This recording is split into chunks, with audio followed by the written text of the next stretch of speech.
transformations.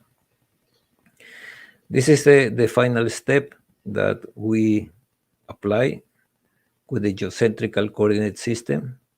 This is the geocentric of PSAT 56, and this is the geocentrical coordinate of the WGS 84, and these are the 7 parameters of the Moledensky model. There are 3 displacements, delta X, delta Y, and delta C, 3 rotation, W, epsilon, and gamma, and 1 scale factor, ds.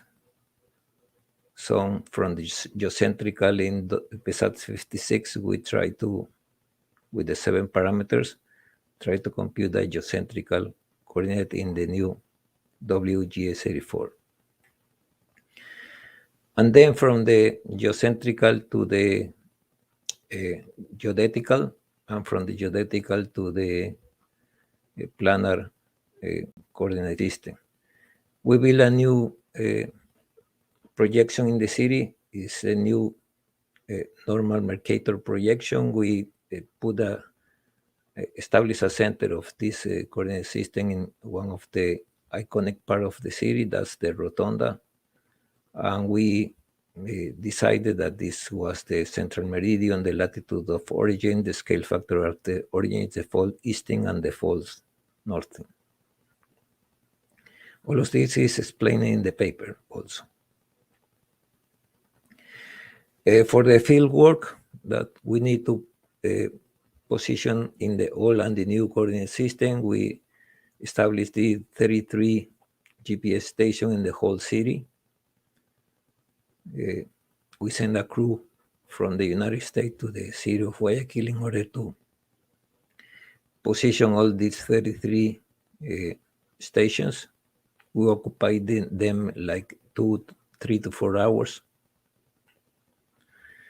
And from there, we choose these 7 common points in GPS 84 and PSAT 56, provided by the Instituto Geographical from the military and from the private company we sent to Guayaquil Offshore Navigation.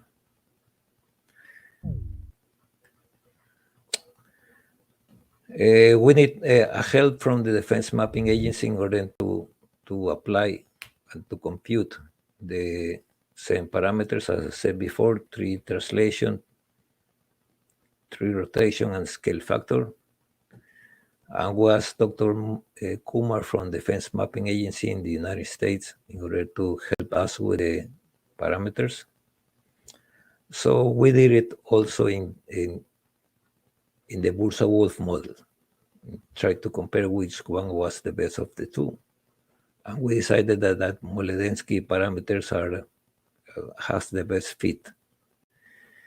As a computational test, we choose one of the GPS station, first order, Panoramica, and we move from one coordinate system, PSAT 56, to the new coordinate system, WGS 84, and the results were just fine. This is the final result of our research. The map from the old plan map of the Army, the 1982 map, and the new development of the city that we compile with an stereo compiler directly in WGS 84.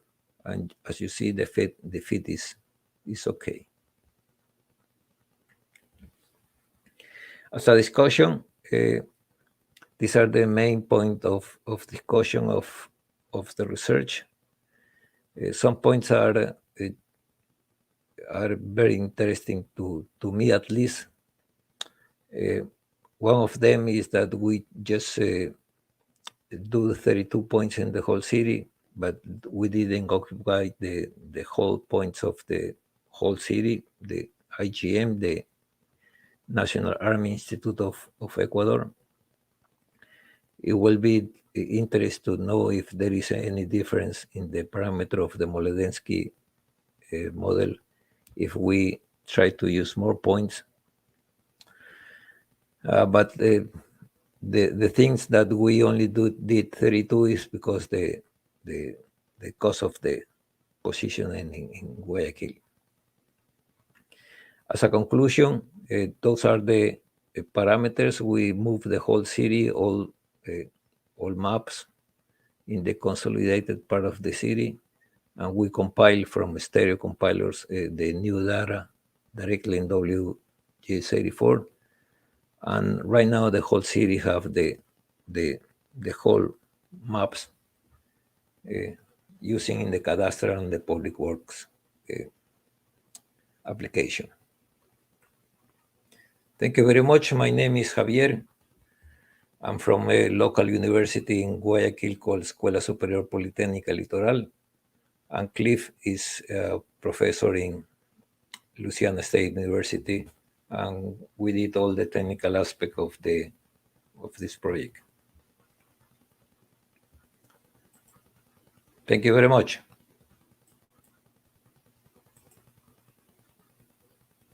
For your contribution. Are there any questions?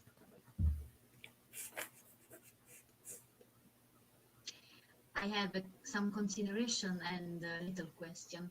I have to confess that to find someone that could refer your work, it was not very easy because it is a very technical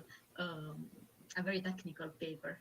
And however, it is a really important question because nowadays when I work with some people, I think that the accuracy in the transformation in projection, it still a not very much resolved problem because sometimes transformation are still not very accurate. And about this, you did it, I imagine, this new grid and transformation programming your PC. But did you think to realize any plugin or software to share your new grid with other people if results are better in projections? Yes, because at first we tried to use some commercial software. We tried to use Esri coordinate system, but we apply first in a local grid like us in a specific city, and we find that the accuracy was not so good. That's why we made our own computation, also guided from Dr. Kumar in the United States Department of Defense, that we check out for all of our results. And we did a lot of, we put a lot of care with the precise of the algorithm. We did a lot of decimal points in the computation and make sure that the data over and over again, we check all over again that the accuracy is good enough for the cadastral, because if you make a mistake in 1 meter in the cadastral, we are in the neighbor plot. So we have to be very precise. As a publication, we are trying to make an agreement with some company in Mississippi, Delta Data System, that we are trying to put our grid in a commercial platform in order to, for anybody who want to use it, it can be used. Okay, thank you very much. Thank you. I don't know if the authors of the second contribution arrived. Let me check if there is someone. I think there's nobody. Okay, so I think we can go on with the third contribution. The authors are Danese, Gioia, and Biscione. Gioia presents the work Integrated Methods for Cultural Heritage Risk Assessment, Google Earth Engine, Spatial Analysis, Machine Learning. Dario, you can go. Share your screen.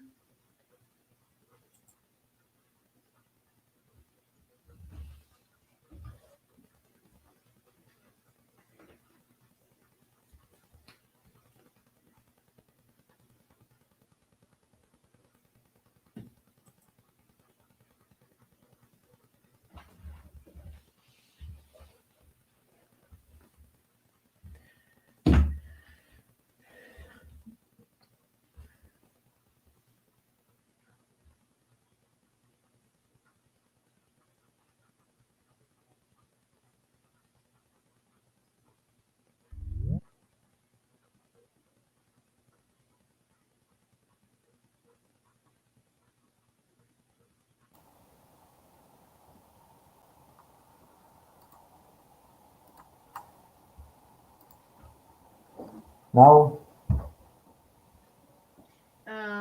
We don't see your screen. No? No.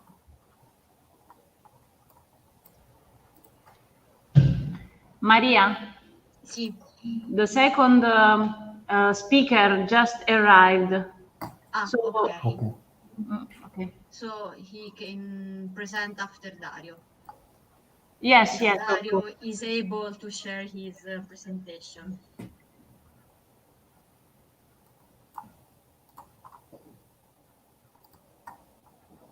Now, Maria? No, we don't see your presentation.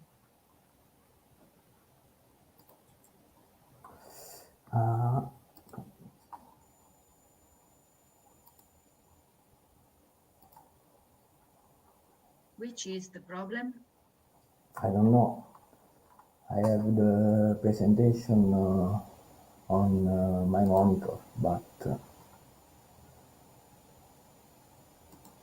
Hai premuto il pulsante di condivisione? Sì.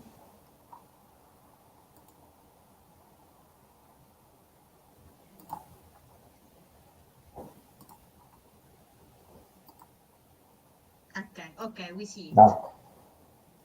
Okay. In this work, we introduce a risk map of the cultural heritage of the Matera territory, southern Italy. The map has been developed by combining natural and anthropic hazards with the cultural heritage of the open territory of the city. 3 different types of natural hazards have been considered in this work: landslides, floods, and soil erosion.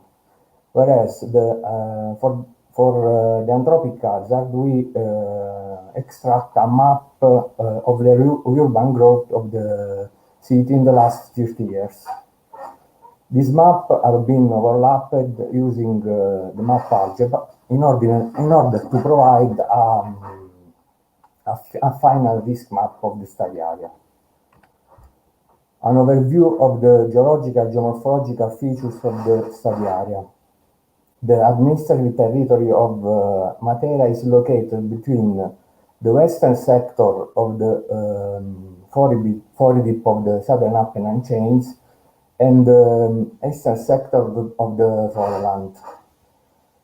Northeast sector of the study area is featured by carbonate ridges with deep fluvial incision. Southern and western sector mainly develop in clay deposits of the foredip and show gentle slopes and a minor degree of fluvial incision. This map shows the spatial distribution of the cultural heritage of the study area. Archaeological historical sites are distributed in the different sectors of the study area, and they are preferentially located at the top of the landscape or along gentle slopes of the southwestern sectors. These slides summarize the methods and the results used for the extraction of the urban growth map To investigate changes in land use, we use the random forest technique in Google Earth Engine environment and analyze a dataset of Landsat images that cover the last 30 years. The visual comparison between the two maps show a relevant, significant increase of urban areas that pass from 9.6 square kilometers to 34 square kilometers. Here a map of the landslides and flood areas of the Matera territory. Flood areas are mainly located along the wider floodplain of the Gravina di Matera and Bradano rivers in Fordyp area. Landslide hazard, on the contrary, corresponds to rock falls along steep slopes of carbonate ridges and earth flows in the gentle slope of the Fordyp area. Here, short summary of the soil erosion map, not well visible indeed, which has been derived using the Uspen model. We classify the map in three different classes: moderate to extreme erosion, stable area, and moderate to extreme deposition. Erosion areas are significant and cover 6.9 square kilometers. In this slide, we can see the final map of the natural anthropic hazards of the study area, which shows the spatial distribution of the number of hazard factors for the Matera territory. About 65% of the study area is not interested by natural and anthropic hazards, whereas hazard areas cover a total surface of about 56 square kilometers. The hazard map has been combined with the map of the vulnerable areas to extract the risk map. The analysis of the map show in general low degree of overlay between hazard area and cultural heritage, since natural hazards coincide with peculiar landscape sector, such as steep slopes or mine valleys. This sector of the landscape are not preferentially occupied by archaeological and historical sites, suggesting a low degree of interaction between mine geomorphological processes and cultural heritage. On the contrary, urban growth represents a higher risk factor for the cultural heritage. The right, we can see some examples of sites where there are an overlay between different types of risk, and these sites need a deeper investigation in order to plan mitigation actions. To close, a short summary of the results of the study. Our methodological approach can represent a preliminary but effective tool to extract a risk map of the cultural heritage. In particular, we try to combine different hazard factors such as landslides, floods, soil erosion, and urban growth in order to provide a detailed analysis of the cultural heritage risk. Moreover, Google Earth Engine is a flexible and efficient tool to investigate long-term land use changes, which require the analysis of a large amount of remote sensing data. Finally, a significant urban growth of the Matera territory has been observed in the last 30 years. Natural hazards are mainly located in sectors featured by high relief, steep slopes, and and along the course of the Galena di Matera Gorge, which are not preferentially occupied by archaeological monumental sites. In general, a low degree of cultural heritage risk has been assessed for the Matera open territory, but urban growth needs a higher degree of attention. Thank you. Thank you for your presentation. Questions? Okay, so we are perfectly in time. We can ask to the author of the second contribution to present its work. The second work, this work is authored by Bembrica, Apnana, Idri, and Tambiti. And the contribution is titled Deep and Ensemble Learning Based Land Use and Land Cover Classification. Are you here, Mr. Benbrica?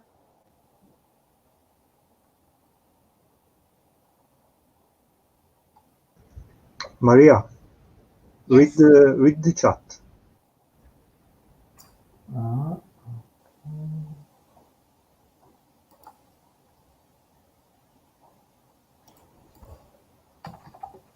He has some technical problem. So what I have to do, I have to change my browser. No, I think the problem is its problem. Okay. So I read. What we want to do, we want to go to the fourth contribution.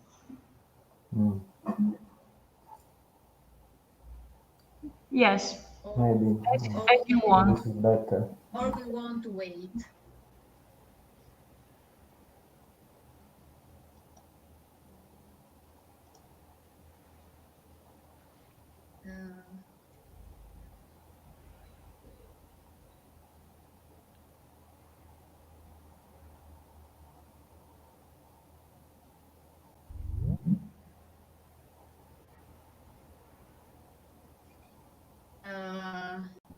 Mr. Bembrica.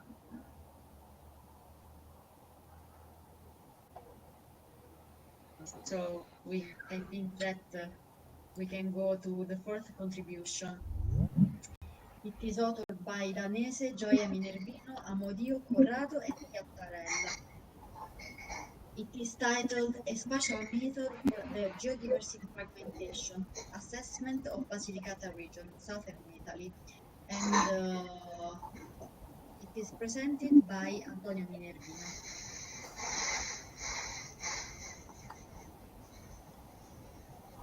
Okay, you see my screen? Yes, of course. Okay.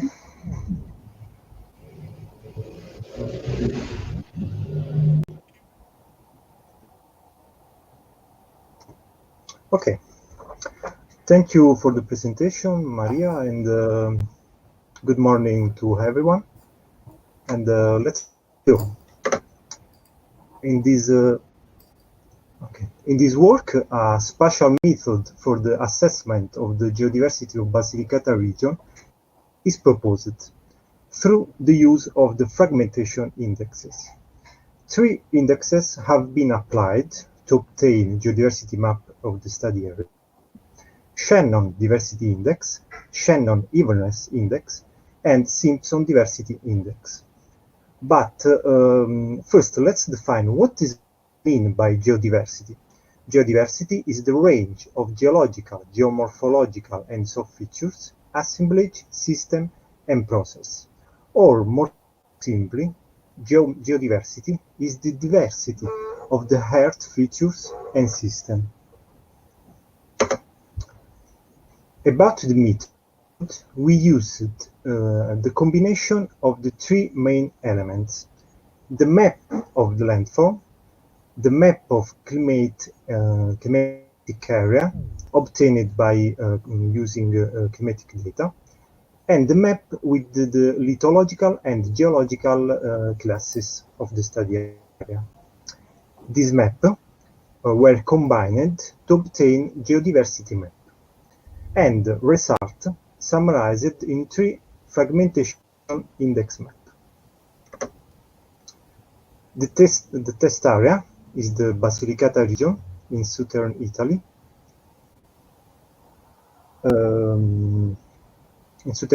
Along the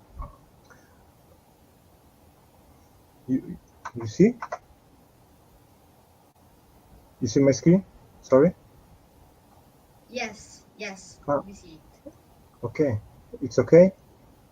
Yes, it's okay, but it's not in presentation modality. Okay. Now is all the screen? Yes. Okay. Sorry. The test area is the Basilicata region in southern Italy, and along the southern Apennine. Okay, the first step consisted of the automatic landform classification, and through the usage of the geomorphological method, landforms are extracted. This algorithm is implemented in GRASS, and the input parameters are the input dam, in all cases of 5 meters of resolution, the flatness threshold that define which slope should have area to consider flat, in all cases 5 degrees, and the inner and outer search radius, in our case were imposed equal to 25 and 500 meters. The resulting landform map consists of 10 classes, and in this table shows the area and the percentage distribution from each of the 10 classes. The second step is represented by the delineation of the main climatic zone of the study area. To this aim, Köppen classification was used, and it allowed to define climatic zone by using mean precipitation and temperature data. We interpolated this data using universal kriging, and the resulting 5 meter cell size map were combined in order to apply this Köppen classification, which revealed 3 climatic zones: a mild temperate humid zone, a mild temperate dry winter zone, and a hot summer Mediterranean climate zone. In the third step, the geological map was delineated through a revision of the official geological cartography. The map was carried out taking into account 3 different characteristics: type of rock, formation, sedimentation, and environment, and location in the frame of the main domain of the chain. A code was assigned for each class, and the area was estimated.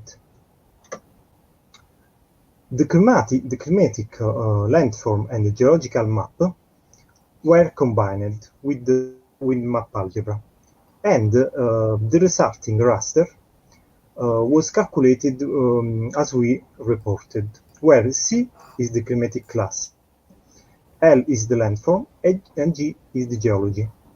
The 3 rasters were summed in order to obtain a geodiversity map, and this map is characterized by numerical category, where the first one left digit represent the climatic class, the second one represents the landform type, and finally the last 2 digits represent the geology. In this way, 281 classes were obtained. Here, the 3 indexes for the fragmentation analysis are shown. And this is the Shannon diversity index, Shannon evenness index, and the Simpson diversity index. In this equation, n is the number of classes, and p is the proportion occupied by the E class over the study area. The geodiversity obtained for the investigated region using Shannon diversity index show an interval between 0 and 3.25. High diversity value of geodiversity are observed in the frontal sector of the chain and along the ridge that divide the catchment area of the most important river, and where the landscape is dominated by the high relief made of shallow water carbonate and deep sea hard rock, this area. Instead, lower value of geodiversity in green color are observed along the Ionian coast. For the Shannon evenness index, these show the value between 0 and 1, and the high value is in area with a high variability of landscape shape, this area, and this index also shows the lower value along the coastal Ionian coast and the central part of the map. For the Simpson index, this shows a distribution very similar to that show for the Shannon diversity index. In fact, higher value are observed along the passage between the chain and the foredip, and on a border between the different hydrographic basins. Low value are observed along the Ionian coast. In conclusion, for Shannon diversity index and the Simpson diversity index, the high value of geodiversity depend of the passage from one lithology to another. This means that there is a high diversity of geomorphological form for the same climate area. Another factor of high geodiversity is the complexity of the geomorphological system. In fact, landscape sector with a well-hierarchized drainage network correspond to sector with higher value of geodiversity. Instead, all the indices show low value of geodiversity are found along the Ionian coast, where characteristics of landscape shape, climate, and geological information are almost the same. However, the geodiversity value shown for the three indices are similar in many cases. For the Shannon diversity index and the Simpson diversity index, these show almost the same results. The results obtained allow us to identify the area with different geodiversity and allow a macro subdivision into area with different geological geomorphological characteristics. Okay, thank you for your attention.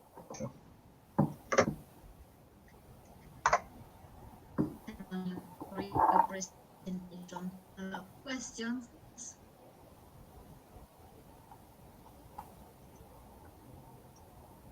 I just want to add a little consideration.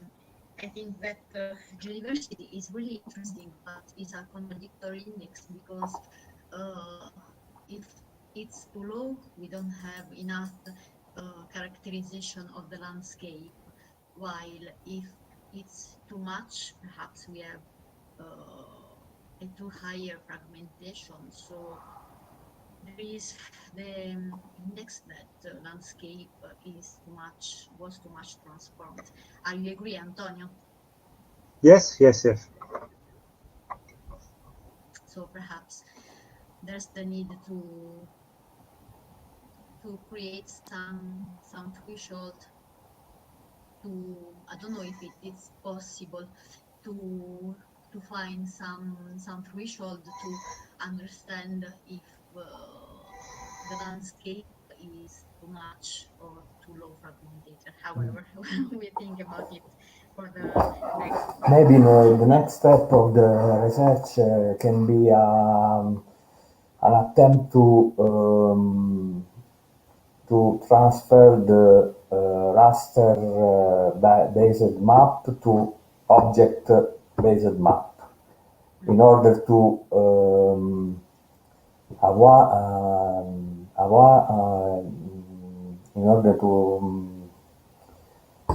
integrate different sectors of the landscape with similar Shannon index.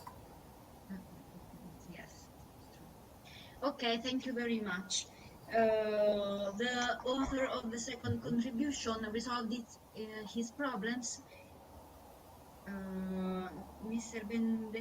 Benbrica, are you here? Yes, I think so. Hi. Okay, great.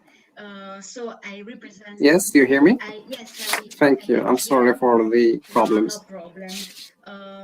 I represent your work.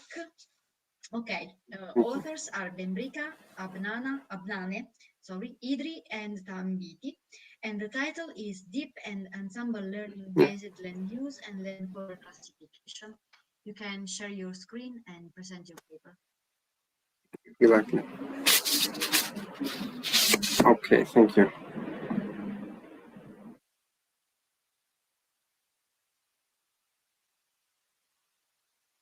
Okay, can you see my screen? Yes, we can. Okay, so good morning. Thanks for being here. My name is. If I stop you, yeah. You can put your presentation in presentation modality. I did. Can you say it that way now? I see also the slide on the left. Okay. I'm not sure. I put it in the. Now? No, I don't see in presentation modality.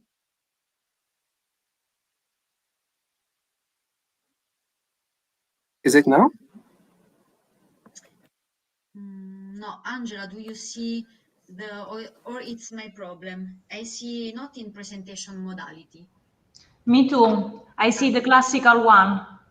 Okay. Okay. Let me reshare again because I'm not sure what's the problem.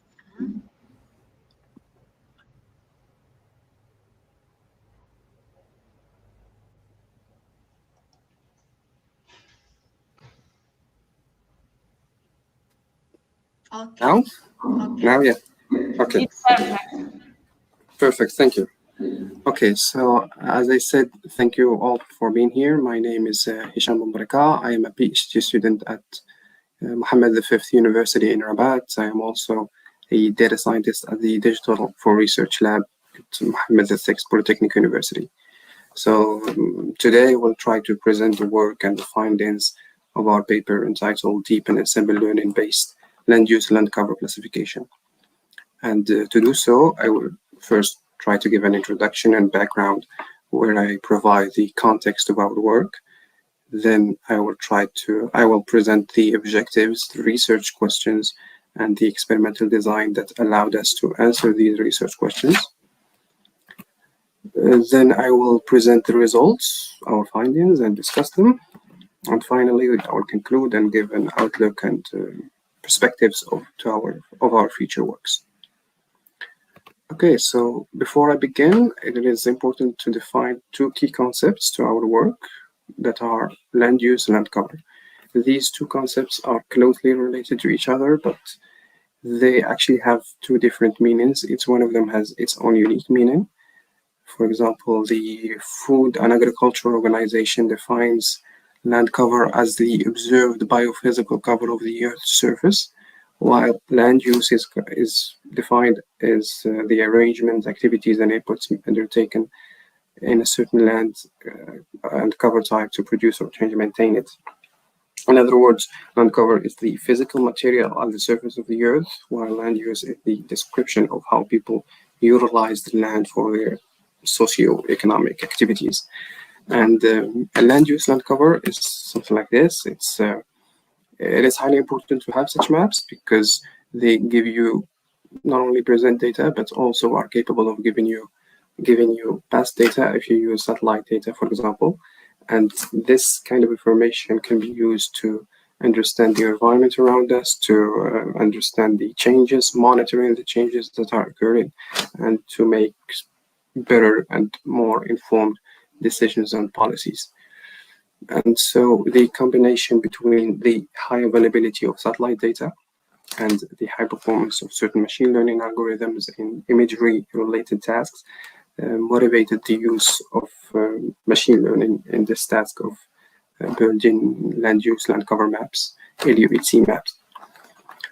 Okay, so our objectives from this work were to evaluate 3 state-of-the-art machine learning and deep learning techniques and approaches in LULC classification. We also wanted to propose and assess the use of ensemble learning in LULC classification. We finally wanted to investigate and actually compare the use of ensemble learning to improve the performance of deep learning models, and compare it to the use of hyperparameter optimization or further hyperparameter optimization, and see which one is better at improving the performance of a deep learning model that already has a good performance. Our research questions were 3 as well. We had the first research question dealt with the single learning techniques, which one of them performed on the AutoSet dataset, which is the dataset that we chose to implement our experimental design on.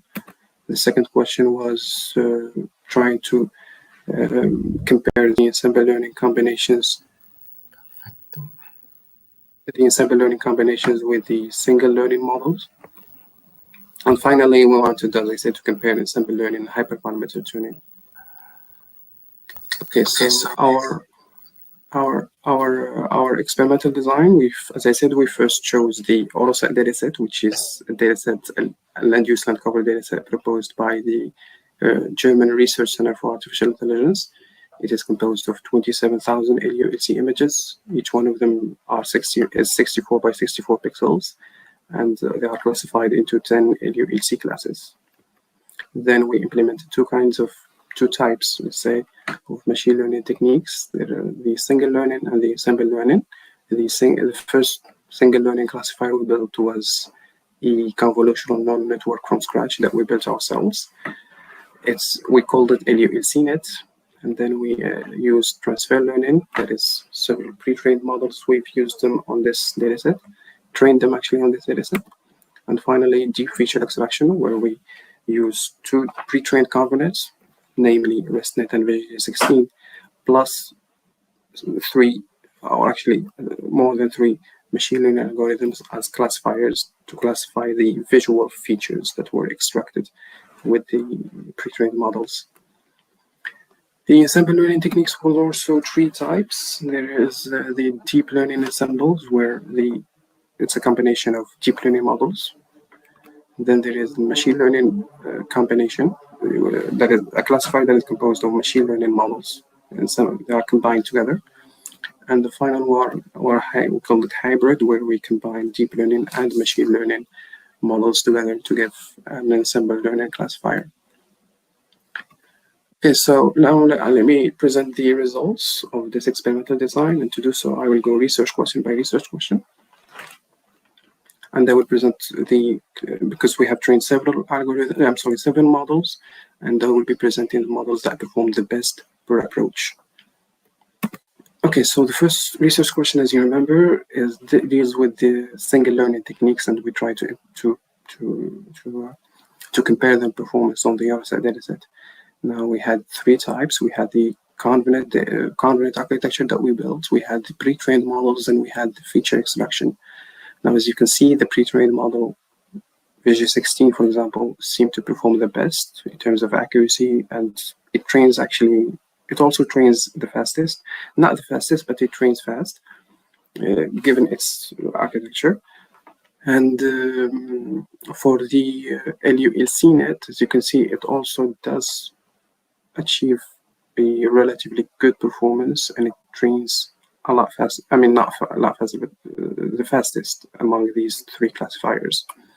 For the third approach, which is deep feature extraction, we have, as I said, used two deep feature extractors, ResNet and VG16, and this combination and 3 ML models, 3 ML algorithms, logistical regression, support vector machines, and random forest. And this combination, ResNet plus logistical regression, seem to perform the best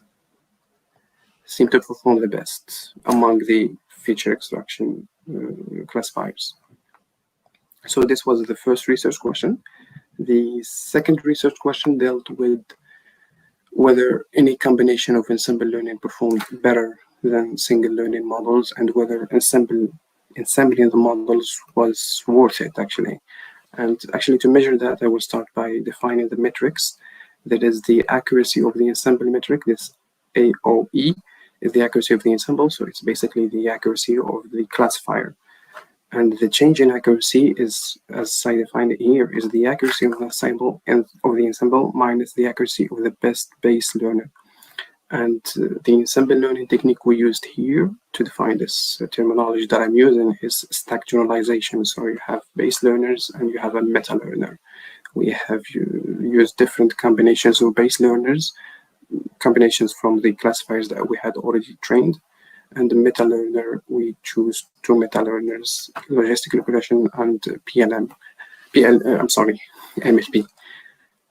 And as you can see, here I chose the best classifiers per approach again. The first classifier that is composed of DenseNet, ResNet, VG16 places. So it's the VG16 architecture, but not trained on the ImageNet dataset, rather trained on the PlacesNet dataset.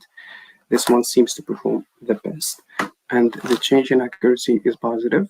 Therefore, it means that ensembling these models gave us an accuracy that is better than the accuracy of the best single classifier or base learner in this ensemble. The same thing can be said about the other classifiers as well. Actually, if you see the paper, there are very few ensemble classifier and combinations where the change in accuracy was negative. And so that's the second research question. So ensemble learning does seem to be a little bit worth the ensembling the classifier seems to be worth it. But the third research question is going to show us whether, it's going to further analyze this and give us a much more trustworthy answer, actually. The third research question tried to answer this. If you have a well-performing model, a model that is already well-performing, and you want to improve its performance, what do you use? Is it ensemble learning or hyperparameter tuning? So what we did here is took 3 examples again. DenseNet, with its current performance, that is its performance after the first step of hyperparameter tuning, was this accuracy and time and training time. After fine-tuning, that is letting 60%.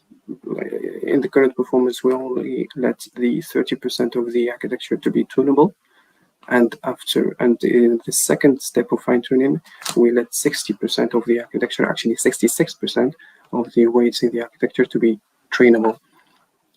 And as you can see, there is a little improvement in accuracy, and time of training increased as well. In ensemble learning, however, the accuracy did increase quite significantly, and as well, and the time cost was also increased. And so what we notice here is there is this trade-off between accuracy and time cost that we have to make. If you want to improve accuracy, you're gonna have you will use ensemble learning, but at the same time you're gonna have a higher time cost. So that was the third research question and the final.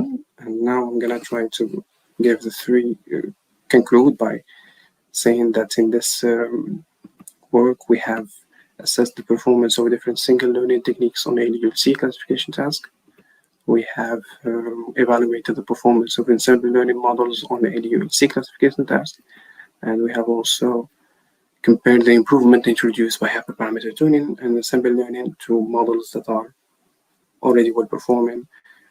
And for the future, and actually after we have finished this work, we intend to use these trained models to annotate Moroccan ADULC images, because our objective would be to build a Moroccan ADULC dataset similar to the Orosat dataset, which is a dataset from Europe.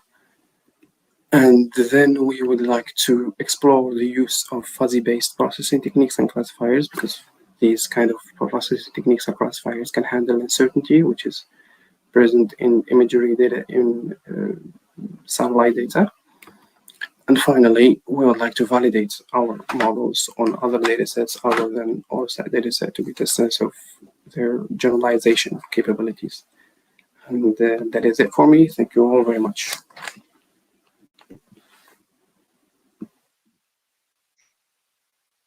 Thank you for the presentation.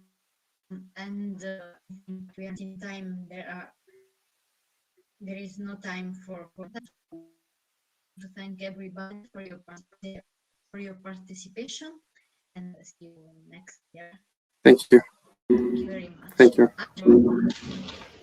Thank you. See you.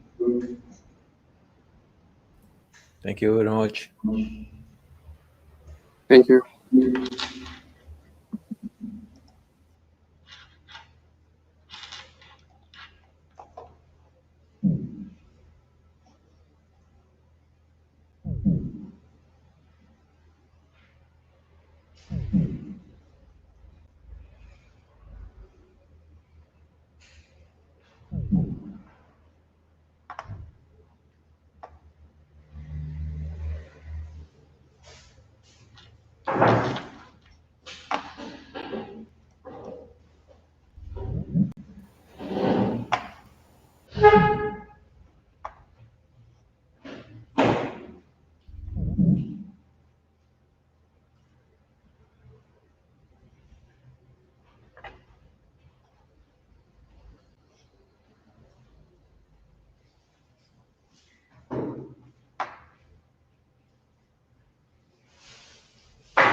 Eccola qui.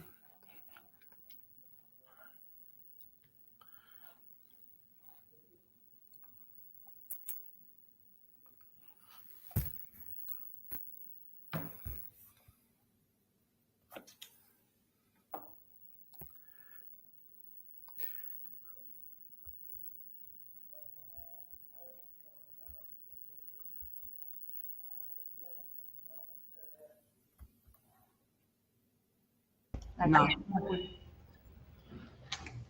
Buongiorno Femia, mi senti? Io benissimo, tu mi vedi? Anch'io. Mi senti? Ok, aspetta, io volevo aggiustare. Buongiorno a tutti.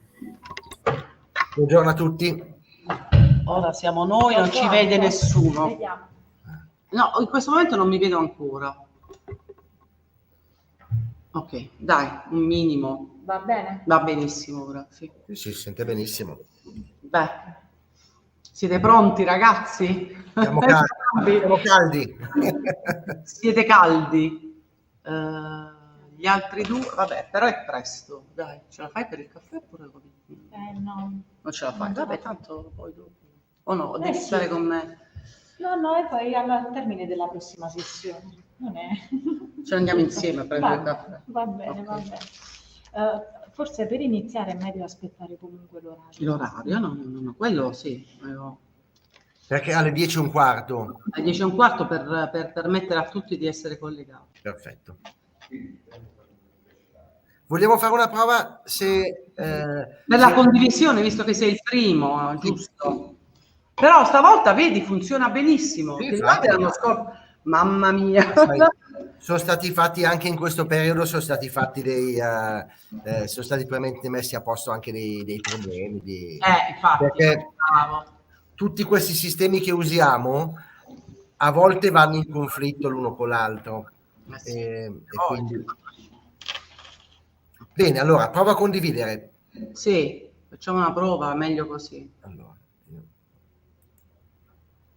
condivido. Spostiamo questo. Apriamo la presentazione. Ok. Avviarsi. Ok, adesso dovrebbe esserci la presentazione. Perfetto. Ok. Prova a vedere, siccome ho un video, vedere se... Se si attiva. Se si attiva. Ok.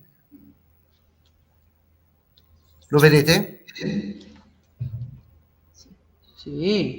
Sì. Perfetto. Infatti è Mirko che ci deve, è il test, noi qui... Certo. Tutto perfetto. Perfetto, questa volta... Allora, tolgo la condivisione, così fai...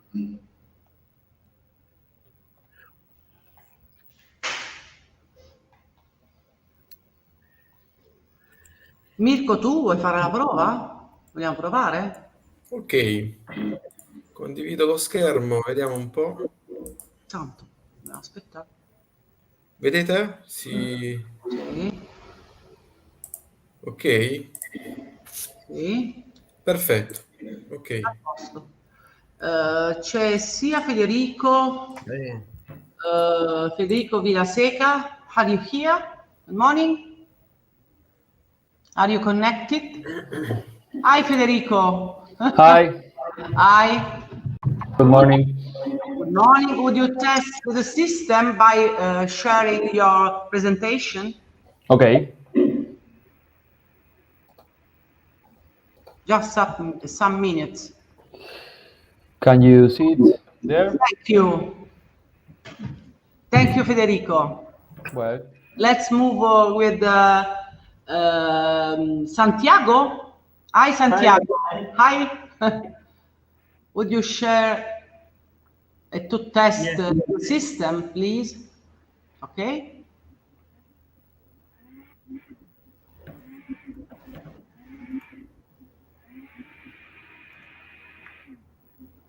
Oh, okay. Thank you again. Okay, you can close.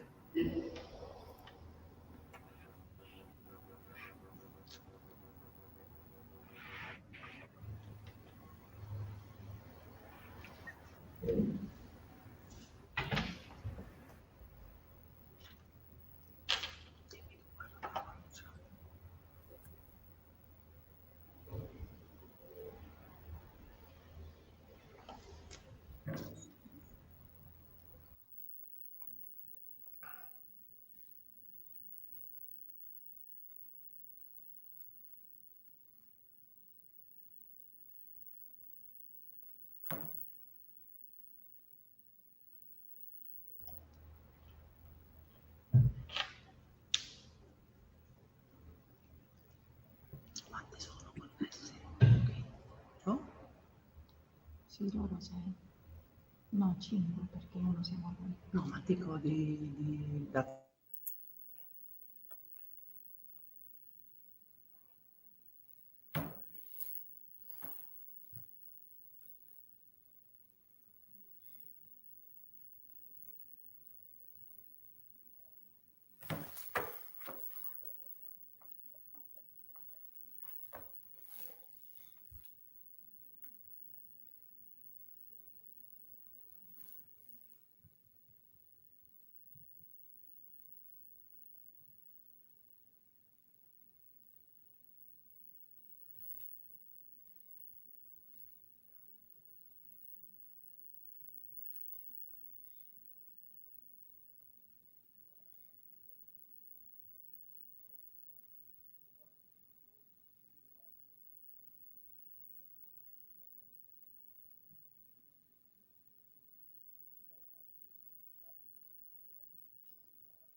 Well, welcome everybody to ICCSA conference.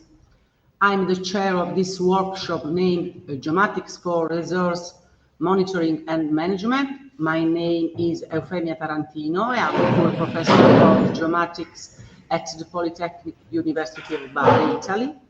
And I'm really excited for me to start this workshop of this very special ICCSA this year, because we are connecting from all around the world. First of all, I would like to thank the local and program committee for this amazing work. Together with all the technical staff have allowed us to participate and to make this online demand work efficiently. Then I would like to make some recommendations for the speakers and the attendees. I'm asking the speaker to show their presentation using the screen sharing icon, and make sure you have your presentation ready and open on your computer before you talk. We are allotting 10 minutes for the presentation plus 5 minutes for the discussions. And I'm kindly ask the attendees to be sure of keeping their microphones muted. And if you want to ask a question, please use the raise hand icon. And we can start, we can move for with the first speaker. The first speaker is Marco Scaioni. He comes from Polytechnic University of Milan.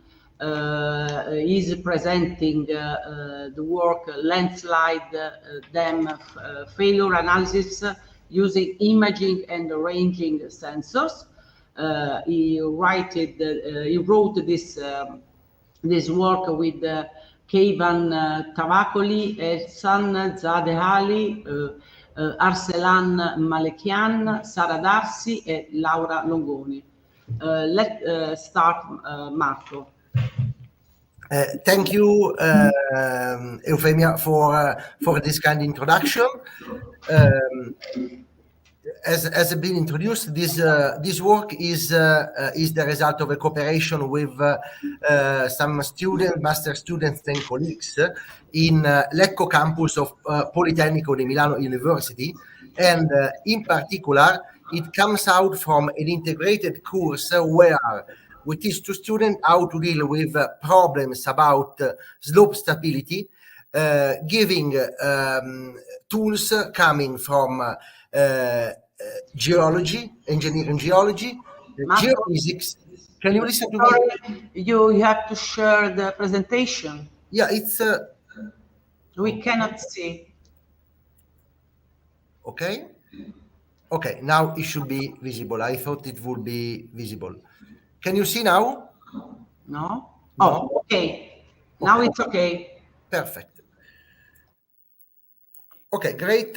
So just I was introducing the nature of the working group and the environment where this research has been developed.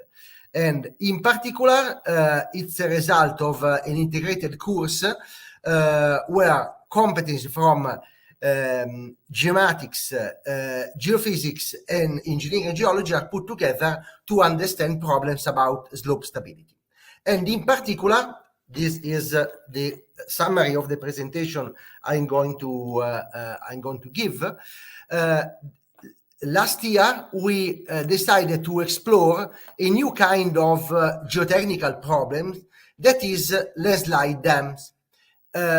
What is a landslide dam? Is an accumulation of heterogeneous material that comes down from a slope due basically to a landslide, blocking the let's say the bottom of the valley and accumulating water. Of course, the accumulating water, since there is no channelized spillway or protected outlets, accumulate in the basin, causing risk upstream and downstream, and especially the downstream it may be very severe. And of course, there is a high risk of failure for the landslide up, with the consequences you may guess. And of course, these kind of natural dams are not monitored like man-made dams that usually they are equipped with permanent high precision monitoring systems, but they are equipped with temporary monitoring method, such as geodetic control points, ground-based INSAR sensors, terrestrial asset scanning, coupled with other types of investigation, geotechnical, optical fiber sensors, geophysical method, because of course, as in all problems related to landslide, observation on the surface should be integrated with observation inside the soil. And in last year, we decided to develop another kind of approach to better investigate which is the dynamic of a landslide dam failure, and how we can observe which kind of sensor we can install on it in order to try to forecast a possible failure process.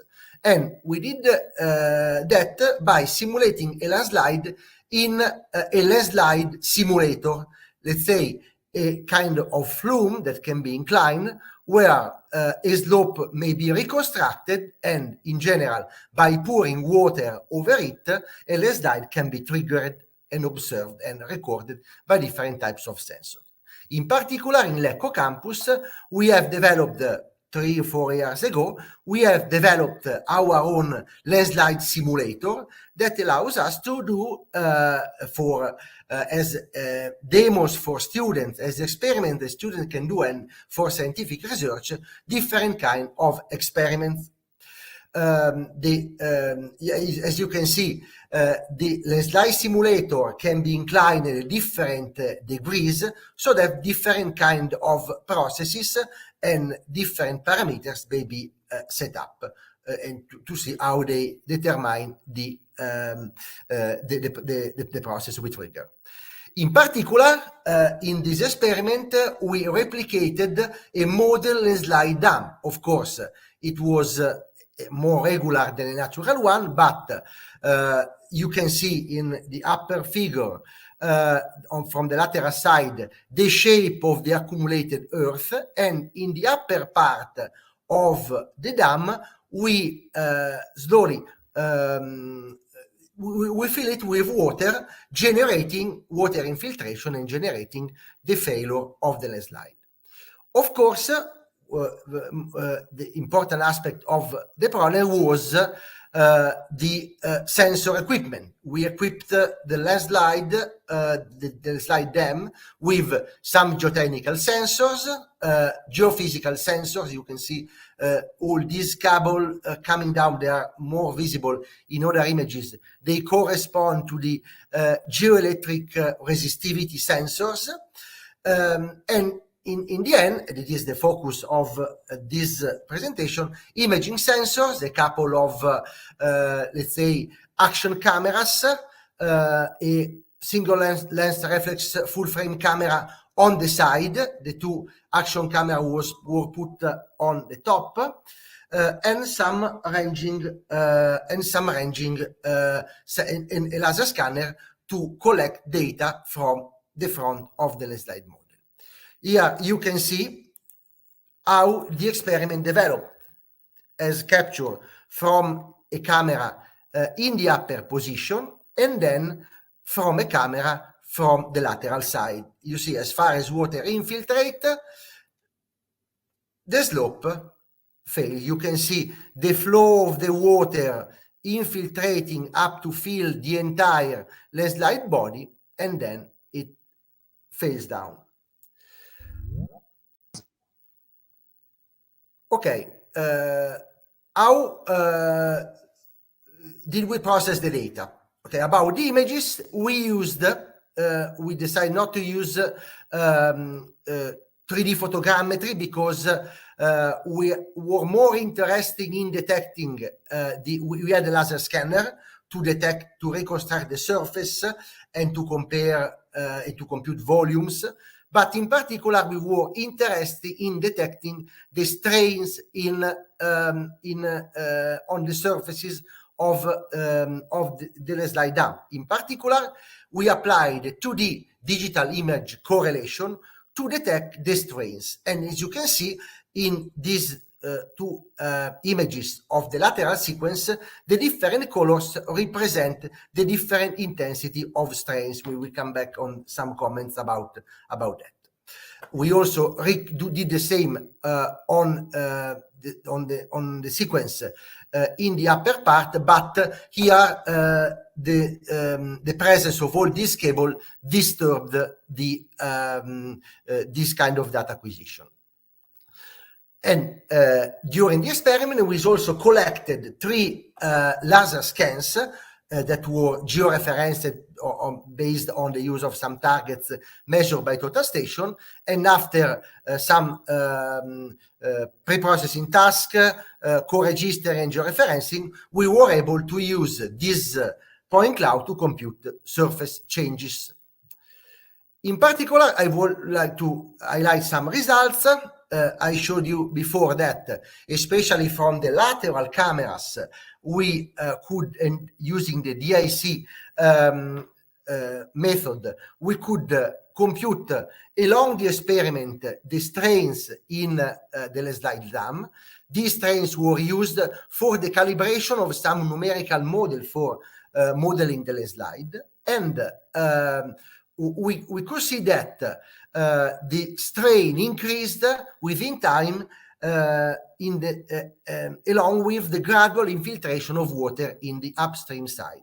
And also, we could observe that in correspondence of the areas in the red circles where we have seen after some cracks, we can see a very intense accumulation of strains that let's say increase in the area that then accumulate. In this plot, you can see the gradual average strains computed in this area.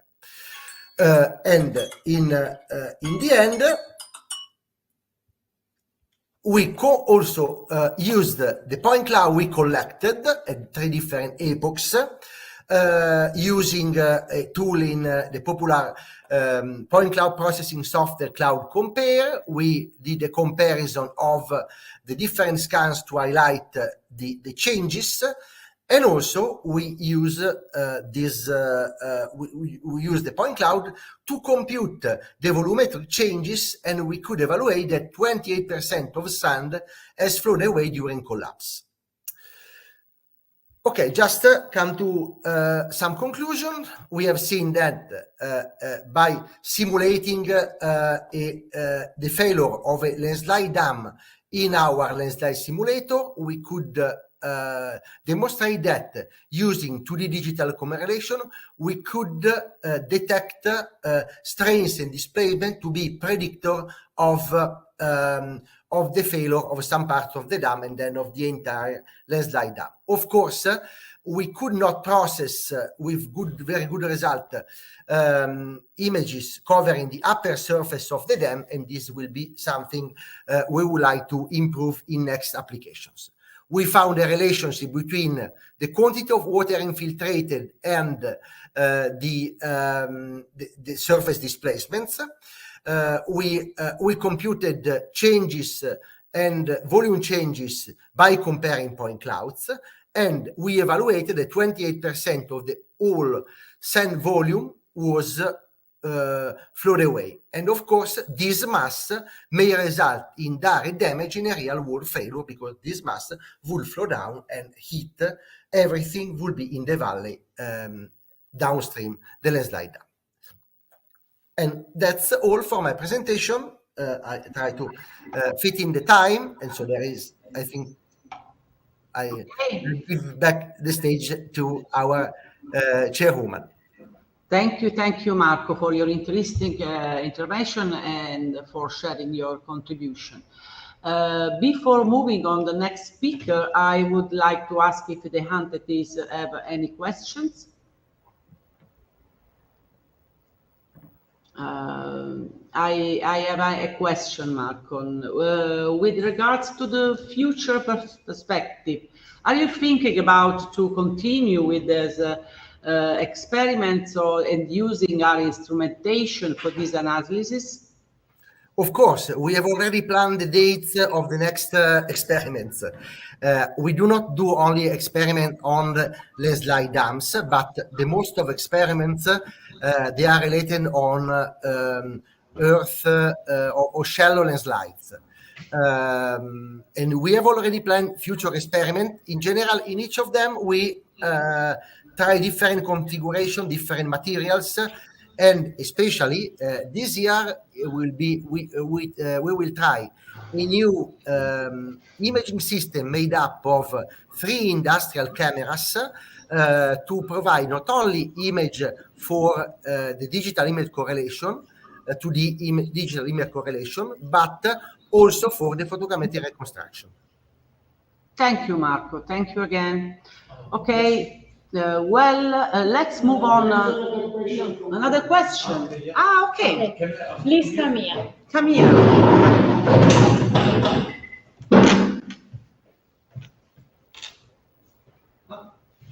I have a question. How does this experimental setup relate to a real scenario where you have different layers of soil and much higher masses? And can you compare it directly, or? Yes, of course. As I mentioned, the real scenario of landslide dams is much more irregular. Of course, we try to, let's say, to make a first experiment in order to, let's say, to set up our modeling system. But of course, we should try. There is also the plan to do more experiment on this side, simulating different configuration, different soil compaction, and the like. Yes, of course, your comment is absolutely reasonable. Okay, thank you. Thank you. Are there other questions? Any other question? Okay, we can move on the next speaker, Federico Villaseca. Thank you, Marco. Thank you again. You're welcome. Federico Villaseca. Hello. You can prepare your presentation. Federico Villaseca comes from Universidad de la República from Uruguay. He wrote, he's presenting this paper dealing with named Dealing Rainfall Runoff Modeling and Watershed Scale, a comparison between physically based and data-driven models. The authors are Federico Villaseca, Alberto Castro, Christian Cretis, and Angela Gorgoglione. You can start, Federico. Thank you. Thank you. Well, as mentioned, I work at the University of the Republic in Uruguay. I am a PhD student there. And well, the work is titled Daily Rainfall Runoff Modeling at Watershed Scale, a comparison between physically based and data-driven models. So the topic of the presentation will be hydrological modeling, for which there are two traditional approaches, which are physically based and data-driven models. Physically based models, well, they are the historically classic approach, which use mathematical models to represent the different sub-processes of the water cycle in the watershed. And the data-driven models are of more recent development, and they trust in machine learning algorithms to relate input and output data with no explicit representation of such sub-processes. Here we can see some comparison of their weakness and advantages of each one. So, well, the objective of our work was to provide an in-depth comparison between a physically based and a data-driven model to simulate the daily rainfall runoff process at watershed scale in a case study here in Uruguay. We particularly focused in accuracy, computational costs, and model sensitivity for both models. The case study was Santa Lucia Chico watershed. Here we can see Uruguay, located in South America, in blue, in the picture on the left, and well, we can see the watershed in Uruguay too. On the satellite image, we can see that it's a mainly rural watershed with grassland and crops as main land uses, and that we have two runoff measurement stations, one at the city of Florida, and that is located with an orange square here in the middle of the watershed, and the other one at Paso Severino, which is at the outlet of the watershed. The objective of both models was to represent the runoff time series at Paso Severino. So the data we used were, well, stream flow time series, as mentioned, at the two stations, Florida and Paso Severino, and daily rainfall time series at 8 stations that are scattered around the watershed. Here we can see these green triangles that represent the location of the stations, and other climatic variables that are used as input for computing the evapotranspiration in the watershed. We also used well, spatial data that are these maps that are shown here on the right, that are land use, soil type, and topography of the watershed that are required for the physically based model we chose, which is the SWAT model. It is widely used for hydrological modeling. It has the particularity of making the calculations in a spatially distributed scheme, so it takes into account the distribution of soils, land uses, and topography around the watershed. It is also a very complex model with over 30 parameters that influence runoff. And here in the right, there's a list of the parameters that we used to calibrate the model in this particular case. Then for the data-driven model, we used a random forest regressor. It is a machine learning algorithm which is widely used for different modeling problems, and it has been used in the past with success for hydrological modeling. In this case, we required a previous work with the input time series. We defined a series of variables that are listed here that are the ones that were mentioned before. And we also added, after a lot of try and error, we added the lagged variables. That means the past values for those variables as inputs for the present date. And well, it is important, or it should be highlighted, that the runoff in Florida, that means runoff in an upstream station, was included between the model inputs. So we calibrated the models for the period between 1993 and 2002, and validated them for the period between 2003 and 2006. Our objective function was the Nash-Sutcliffe efficiency. For the SWAT model, we made the optimization using the SUFI2 algorithm, and we use for that the SWAT-CAP software, which also provides a parameter sensitivity analysis, which is of interest in this case. For the random forest, we used 5-fold cross-validation, iterating to find the optimal hyperparameters of the algorithm. It is also worth noting that the random forest has incorporates also a sensitivity analysis of the input variables. And well, as mentioned before, our objective was to represent the time series at Paso Severino. So here we have the model results. We can see that for the SWAT model, the Nash efficiency for the calibration period was 0.61. And for the random forest model, it was 0.90. It was quite higher. But if we see the result for the validation period of the random forest model, we can see it is 0.43, which is, well, quite low value. And that indicates that the random forest model may be overfitting to the calibration data. In the other hand, we have that SWAT model has a better capacity of generalization because, well, in the validation data, it has a better value of Nash efficiency. Then the other parameters of performance show like the same behavior of the Nash efficiency. Then it's interesting to see the time series plots, because there we can see that both models behave correctly in terms of the physical processes of the series. We can see that base flow and hydrographs are represented well, and we can also see that both models have a tendency to underestimate the flow peaks. In terms of computational costs, well, the SWAT model, the calibration process with the SWAT model took around 817 minutes because it involved running the model over 700 times.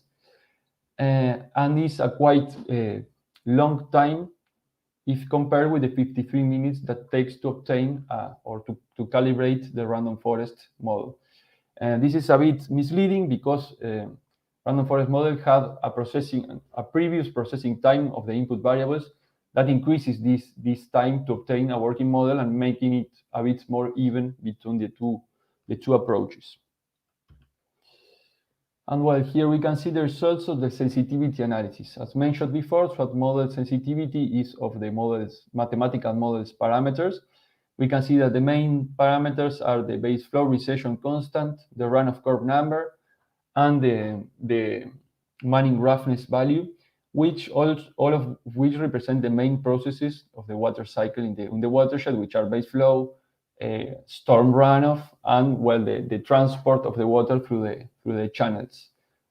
And for the random forest model, well, the three most important variables are the discharge at Florida with, well, for the present date and for the 2 previous days, which highlights, well, the importance of including the runoff in Florida, because it is highly correlated with the runoff at Paso Severino, but also to include the past values of the variables to give the model time awareness, which is not native for the random forest model.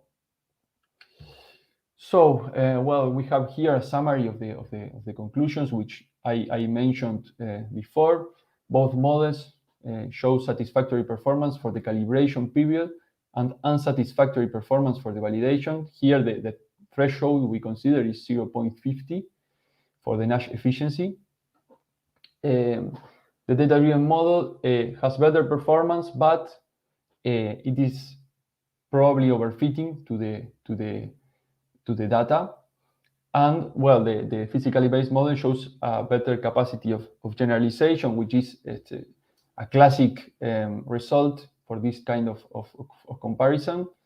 Time series show that both models represent correctly the physical processes, but, well, in both cases, peaks are underestimated. And, well, we made a comparison with other recent works on hydrological model using these 2 approaches, SWAT and random forest, and we could see that the performance for this case was below average. So we still have work to do to improve both models. In terms of computational cost, I already mentioned that data-driven approach clearly outperformed the physically based, but if we take into account the process of work with the input variables, the previous work with the input variables, it's probably the times are more even. And on sensitivity analysis, well, we saw that the main parameters for the physically based model indicate the relevant processes of the watershed. And for the random forest, it shows the importance of including previous values of the input variables, and also to include the runoff of the upstream stage. So that would be all for the presentation. Thank you. Thank you, Federico, for your interesting contribution. Does anyone have any question? May I ask you something? Why did you choose a white box machine learning algorithms for the comparison? Well, the reason was that, well, for being white box, it shows more information, and it is a more easily interpretable algorithm than other that are like, for example, neural networks that are probably have better performance, but are harder to interpret the results. So this is like the first time we are trying to model hydrology with machine learning algorithm. So we wanted to start with a white box algorithm for this reason. And after this experience in working with machine learning models in the context of hydrology, will you recommend them, or it's better staying with the classical physical-based model? What do you think about it? Well, I believe that both have their applications, and as mentioned before, we can see here that they have both their weaknesses and their strengths. For example, for simulation, probably these machine learning models have better accuracy.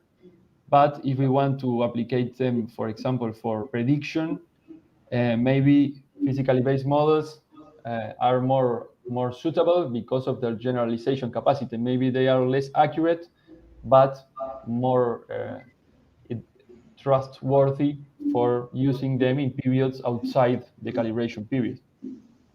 Okay. Thank you, Federico. Well, let's move on the next speaker, Santiago Narbondo. Okay, thank you. He comes from Universidad de la República of Uruguay. Santiago is presenting improving the performance of an operational flood early warning system with the assimilation of satellite soil moisture data. The other authors are Angela Gorgoglione and Christian Freitis. Santiago, you can start with your presentation, please. Okay, good morning. I will present the work improving the performance of an operational flood early warning system with the assimilation of satellite soil moisture data that was part of my master thesis work. Well, we have a little context. The river floods represent one of the more frequent natural catastrophes, and in general, to reduce the consequence, provide the non-structural measures such early warning systems. In particular, Uruguay is affected by huge flood events, and these events occurs in average with an average frequency of 2 years. Durazno City here is one of the most affected by this problematic in Uruguay, and is that why since 2011 an early warning system has been operating in this city. Well, in this context, we have the main motivation of this work. That first of all, we want to have a better use of existing data, and study the different soil moisture satellite products available for Uruguay, and with that we have the possibility of incorporating satellite soil moisture in hydrological modeling in Uruguay for flood forecasting and flood early warning system in particular. For that, we have the case of SATI Durazno, that with the operation of the SATI, we have good results, but in some events we have a limitation in the prognosis. The possible causes of these limitations basis in that soil moisture previous condition is not well represented, and soil moisture don't have an evolution adjust in the hydrological model of the SATI. In this context and with this motivation, we find the objective of this work, that is assess whether the assimilation of ASCAT soil moisture observation can improve the water level simulation of the operational early warning system at Durazno City. This improvement will be evaluated considering two main variables of the event, that is the peak level and the peak time. To arrive this objective, we plan we think our methodology with two blocks. One block that use the traditional SATI focus, that have the data acquisition, the hydrological modeling, and the hydrological and the hydrodynamic modeling, and with that we obtain the results that that the current model is doing to a group of events. And by the other hand, we present another block that with satellite soil moisture acquisition data acquisition, sorry, and soil moisture incorporation in the hydrological model, we have another group of results in base of hydrologic model with soil moisture incorporation, and then hydrodynamic model with that hydrological modeling. Then we're going to have two groups of results, one with satellite data and another within satellite data, and we're going to compare these results with first with directly the results and then with some indicators in all the events. Well, the study area is the Shire River Basin with special focus in Durazno City. This basin have an area of 8,850 square kilometer and a slope of 4.2%. The available water content average in all the basin is 99 millimeters, and the time of concentration of all the basin is 54 hours. The main land use are grassland, agriculture, and forestry.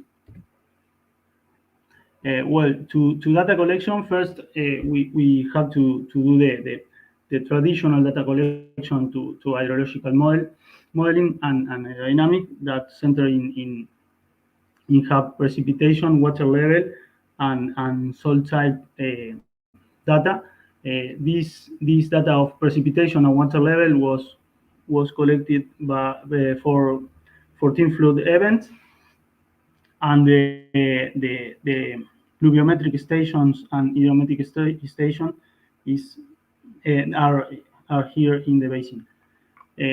By the other hand, we have to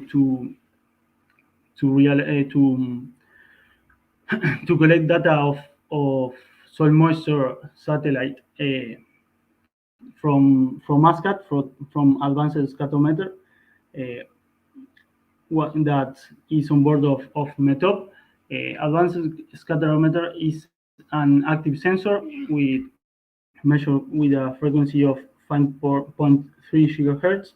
Its data is available since 2006, and the cell size is 25 kilometers.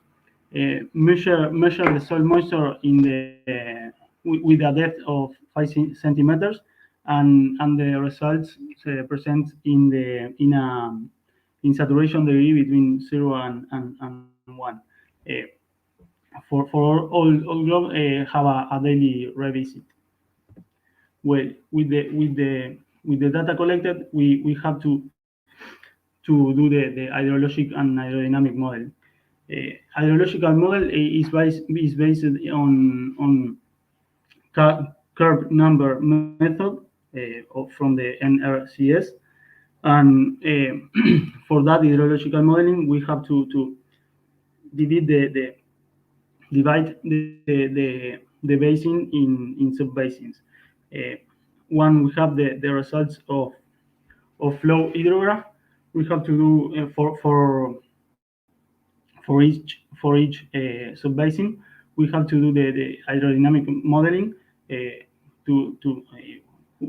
which solve the Sine-Venant equation in one dimension. This model was calibrated and validated on previous works, and for the soil moisture content, the hydrological modeling only take account this variable on the antecedent precipitation currently. We propose to have a modification of soil moisture content with satellite soil moisture with the in function of the curve number, the principal variable or parameter of the hydrological modeling, model, sorry, and in function of soil moisture data represented by theta, and the parameter of the soils, like show the equations. Well, to have some results, we have 14 events simulated, where we found that the peak levels are well represented.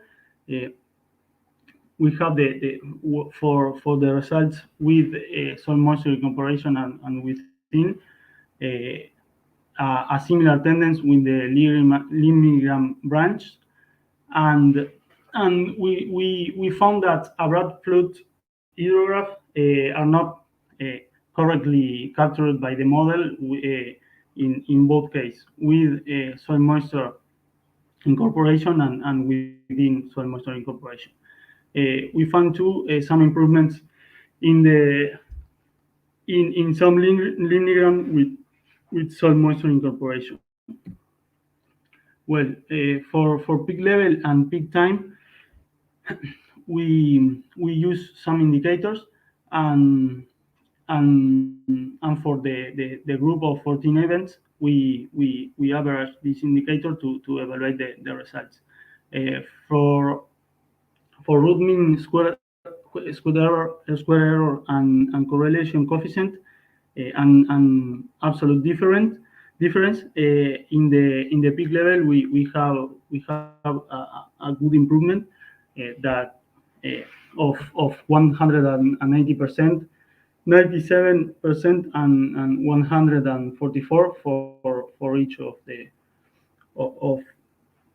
of each indicators, and for the peak time, root mean square error have an improvement of 41%, and absolute difference have an improvement of 31% for the incorporate of satellite soil moisture data. Well, to have some conclusions of this work, in terms of peak level, we found an improvement of 0.27 meters from the current model if we incorporate soil moisture data, and for the peak time, we find an improvement of 7.2 hours. In general, for both variables, we have improvement, and in particular for peak level, we have improvement higher than 100%, and 30% for peak time. That shows that a simulation of ASCAP soil moisture observation improvement the water level simulation of the flood early warning system of Durazno. Finally, a further step to consider is use another satellite data product to evaluate the results, and another hydrological model to ensemble to hydrodynamic model, and have new results to evaluate different sources. Well, thanks. Santiago, for your interesting contribution. Does anyone have any question? Okay, just one question. Are there other satellites on Uruguay that can be considered for getting soil moisture information? And if yes, have you worked with them? Yes, another is SMOP mission and SMAP mission, sorry, and SMOS mission that have good data for Uruguay, and we work with both of them, and we have interesting results that not present yet. Okay, thank you. Well, let's move on the last speaker with Mirko Saponaro, that comes from Polytechnic University of Bari. Mirko is present. Yes, I'm here. Okay. I try to share my screen. Okay. Sorry. Mirko is presenting the work dimensionality features extraction based on multi-scale neighborhood of multi-samples UAV point clouds. Mirko, you can start with... yeah, one moment. Okay, yes. Can you see my screen? No. No? Okay, I try now.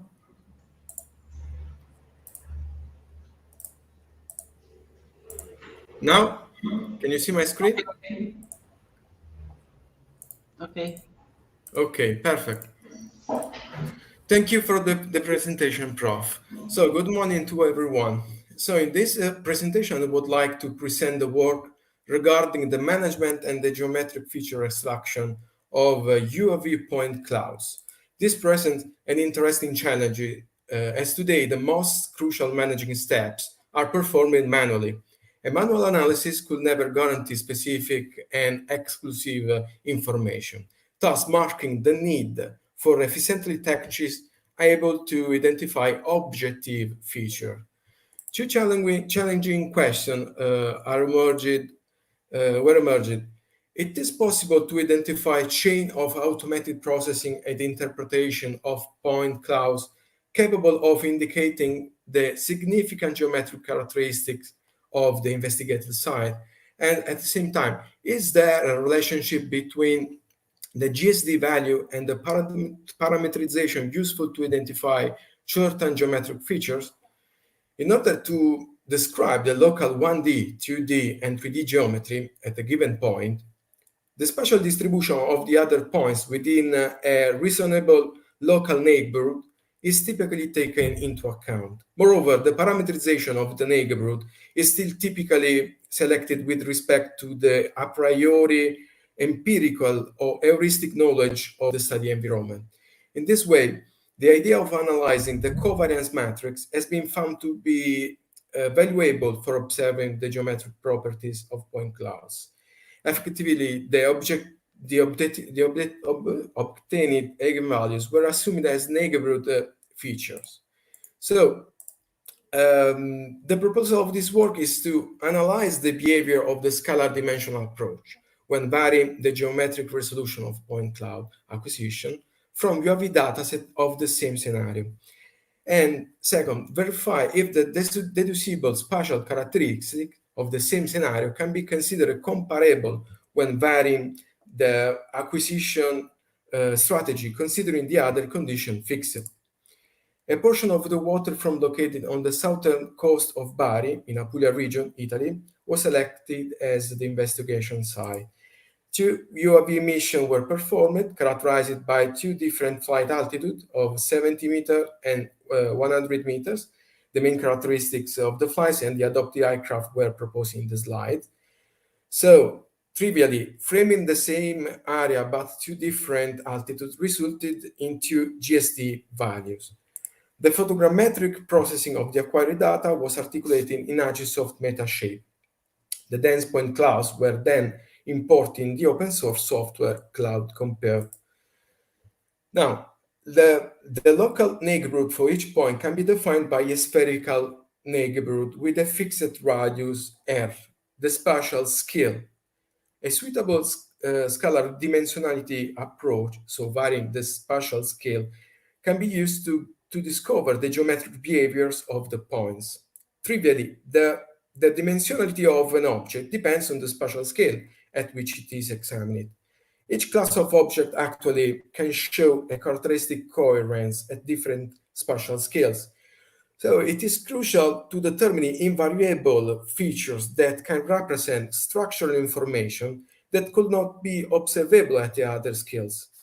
Given the GSD value, the dimensionality features were computed using the Computed Geometries tool in Cloud Compare.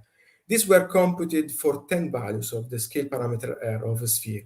varying the letter from a minimum equal to the value of the GSD, and from time to time multiplying it up to 10, as shown in the table. Setting the spatial scale, it is possible to extract from the covariance matrix the three eigenvalues from the statistical principal component analysis, so PCA. This represents the local 3D structure, and each one measures the variation of the local point set along the direction of the corresponding eigenvector. The triangular domain in the figure represents all possible proportion about the dimensionality cases of the model, as the weight of each eigenvalue varies. Moreover, the combination of these eigenvalues generates some shape descriptors designed to point out a prevalent linear, planar, or 3D behavior of the neighborhood, or other measures such as omnivariance, anisotropy, and eigenentropy. These local 3D shape features are called eigenfeatures. So the behaviors of these eigenfeatures for the two dense point clouds were analyzed. These figures show how, in general, the behaviors recorded for the two cases were completely comparable, even if the scale parameter R varies. In fact, the values undergone a reproportioning, approximately double, passing from the 70 meter to the 100 meter case. In the same way, for the other two figures, this suggests that the magnitude of the eigenvalues was proportional to the UAV altitude, and that as the GSD value increases, the PCA approach repeats the dimensional traces already inferred at lower altitude. From these images, non-3D behavior can already be assumed.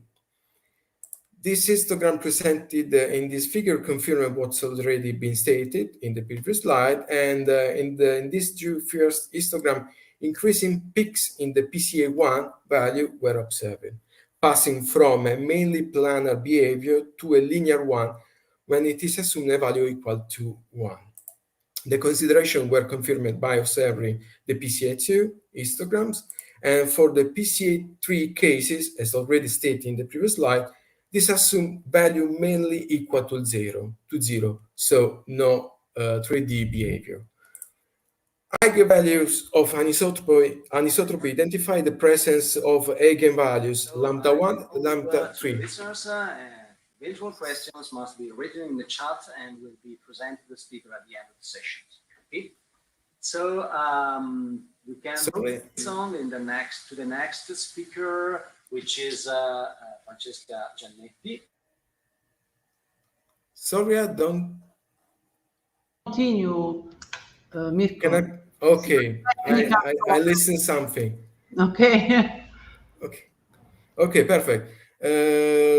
Anisotropy. Eigenvalues of anisotropy identify the presence of eigenvalues lambda 1 and lambda 3 on eigenvector that differ greatly. This, however, leads to discriminant-oriented object, anisotropy, from non-oriented object, and therefore to discriminate possible dimensionality. In particular, a value of 0 defines anisotropy, i.e., so a three-dimensional behavior. Vice versa, for values equal to 1, the behavior will be 1D. The obtained histogram confirmed what has already been discussed. So the values of omnivariance tending to 0.33 identify three-dimensional behavior, while at 0 a linear attitude. It was very evident a general planar behavior in this case. This histogram completes the discussion examined so far. Since there were no significant three-dimensional behaviors, the two represented geometric characteristics were almost complementary. So these are the planarity histograms. At last, the entry function provides for each reconstructed 3D point a measure of the probability of belonging to a part of the scene with a specific geometric behavior. Eigenentropy values tending to 1 indicate a disordered geometric behavior of the neighborhood point, and most likely the non-planar nature of these points. On the contrary, values lower than 0.7 identify first a planar behavior, then a linear one. Very expanded distribution of the latter identify a non-univocal behavior of all points, and therefore the chosen scaling parameter R was not sufficiently uniform and descriptive of the whole scenario. Peak distribution, on the other hand, showed that the scaling parameter R can be considered optimal.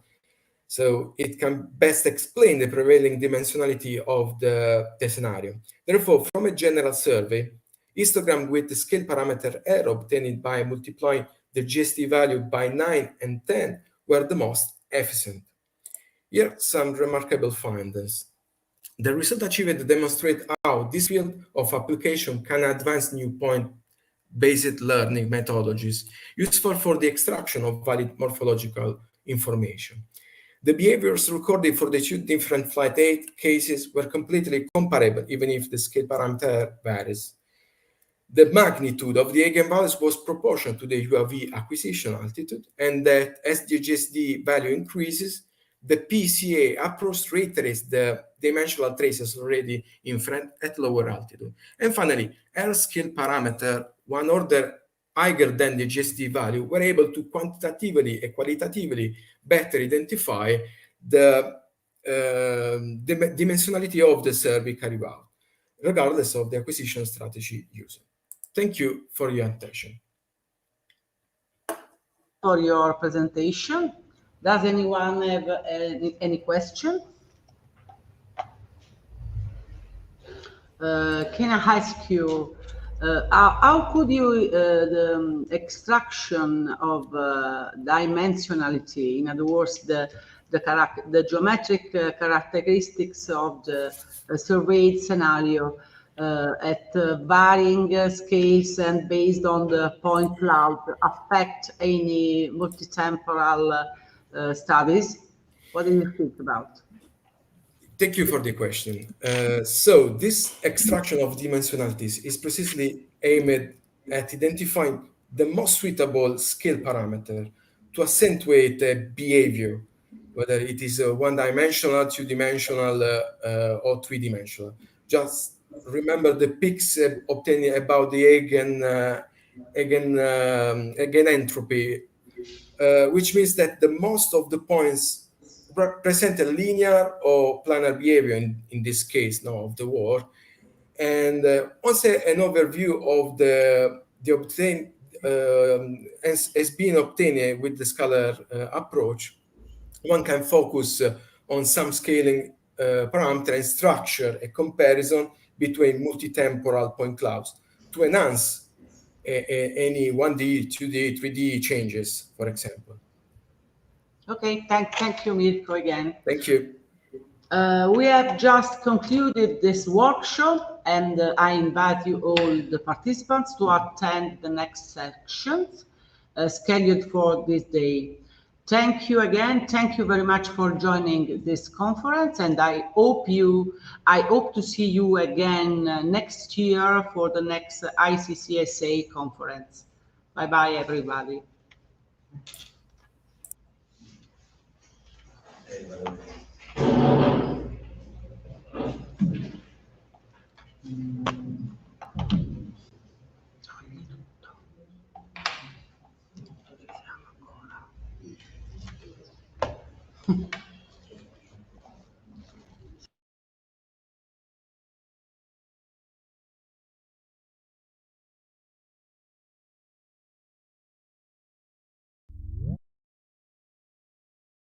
Done.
Hi, everybody. Can you hear me?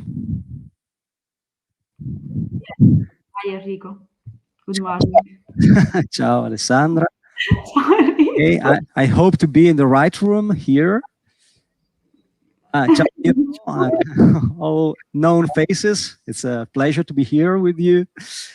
And contemporary, I'm managing another session in another congress, the twin congress of the Italian Association of Remote Sensing. So I'm a little bit troubled for this. Nevertheless, before starting at 11:30 like program, I invite the speakers to confirm their presence for the works we're going to hear about. So basically, the first work is by. See? I interrupt you, but Gioia has some problems to connect, so I will try to help him because I think that he is in the wrong room. She or me? She is in the wrong room. Yeah, he is in the wrong room. He is. Sorry. Okay, we have to wait. Can you connect with him or? So this okay. This is from the first work, you mean? Is right? Yes, it's right. Okay. So concerning the second work, which is modeling land cover impact on albedo changes in Google Earth Engine environment, who is the speaker for this?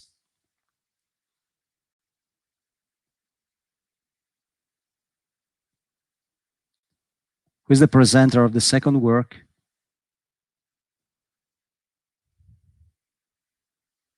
Can you hear me? Enrico, I'm here, the second speaker. Okay, it's good. Okay. Okay, and finally the third work, which is titled Using GNSS Observation for Mitigating the Impact of Soils and Roads on the Built Environment, Reducing the New Reference Station of its application. Who is the speaker for this?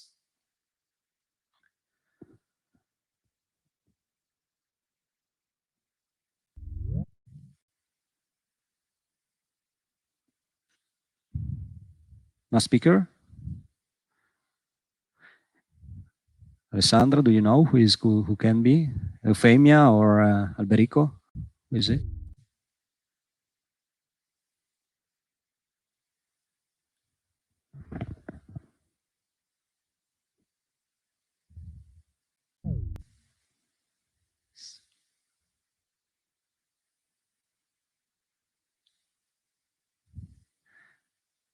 Angela, is everything okay from my from my station?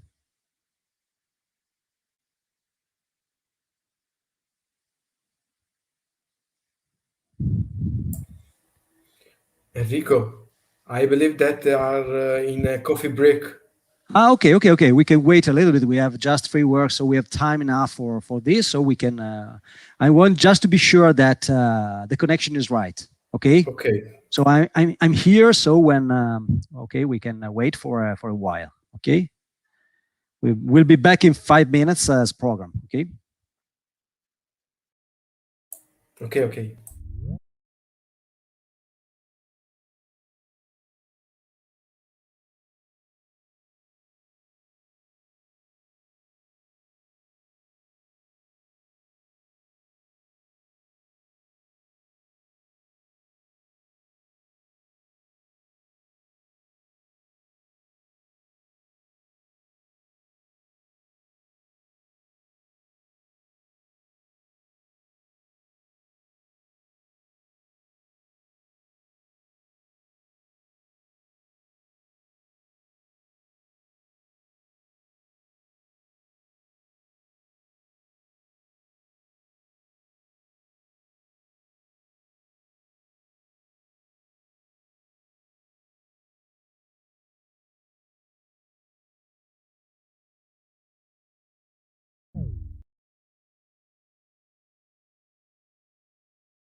He's here, the technical support.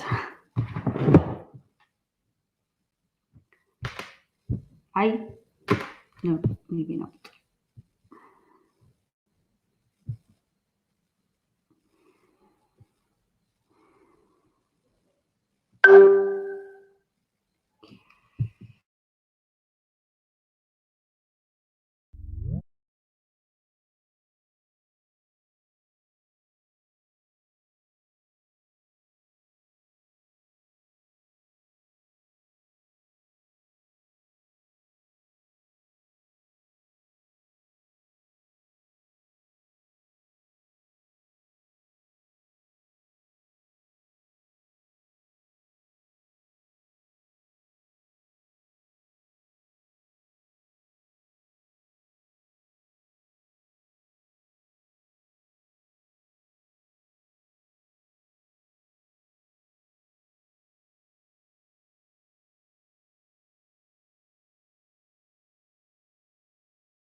Hi, good morning.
Angela? Yes, I'm here. Okay, hi, I'm Enrico Borgogno. I'm the chair of this session. I know that Andrea Joy cannot connect to this room. There's some trouble because pushing the link on the website, he access another room, they told me. They not actually know which is the problem for this. And probably Albedo Sonnessa even has the same problem because he's not here.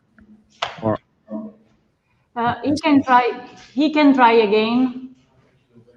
okay. Because we are sure that the link is correct. Yeah, I know because I use it. Therefore, I don't know which is the problem. His experience. His experiences. So I can. So because we have just 7 people connected, and so I'm in the right room. You can confirm it. Yes. Okay, for my session. Okay. So because the most of speakers are missing now. Andrea told me that he helped us, but on the live. Sorry? Andrea Gioia told me that he's able to help us, but on the live streaming it works. Okay. Okay. So can access now? Oh. Okay. Enrico, if you want, we can start with Alessandra. Is okay. The second speaker, and in this way we can wait for the first presenter to come. Okay. So I can start. Okay, I start. Okay, I can start this session. I proceed on. So basically, welcome to everybody to these sessions, second part of the geomatics and resource monitoring and management session. So the session is made of free contribution from the speakers, mainly related to the adoption of geomatics tool for monitoring and describing some properties of land useful for managing it properly. So there is a little bit trouble with the speakers, so I changed a little bit the order, programmed order the speakers. So the first one will be actually the second one in the program. So the title of contribution should be Modeling Land Cover Impact on Albedo Changes in Google Earth Engine Environment, and is given by Alessandra Capolupo. Is right? Is correct? Yes, right. It's correct. Okay. Thank you, Alessandra. Please. So I'm trying to share my. Yeah. Yes. Maybe. I check if it's successful. Yeah. Maybe. No, non la facciamo più.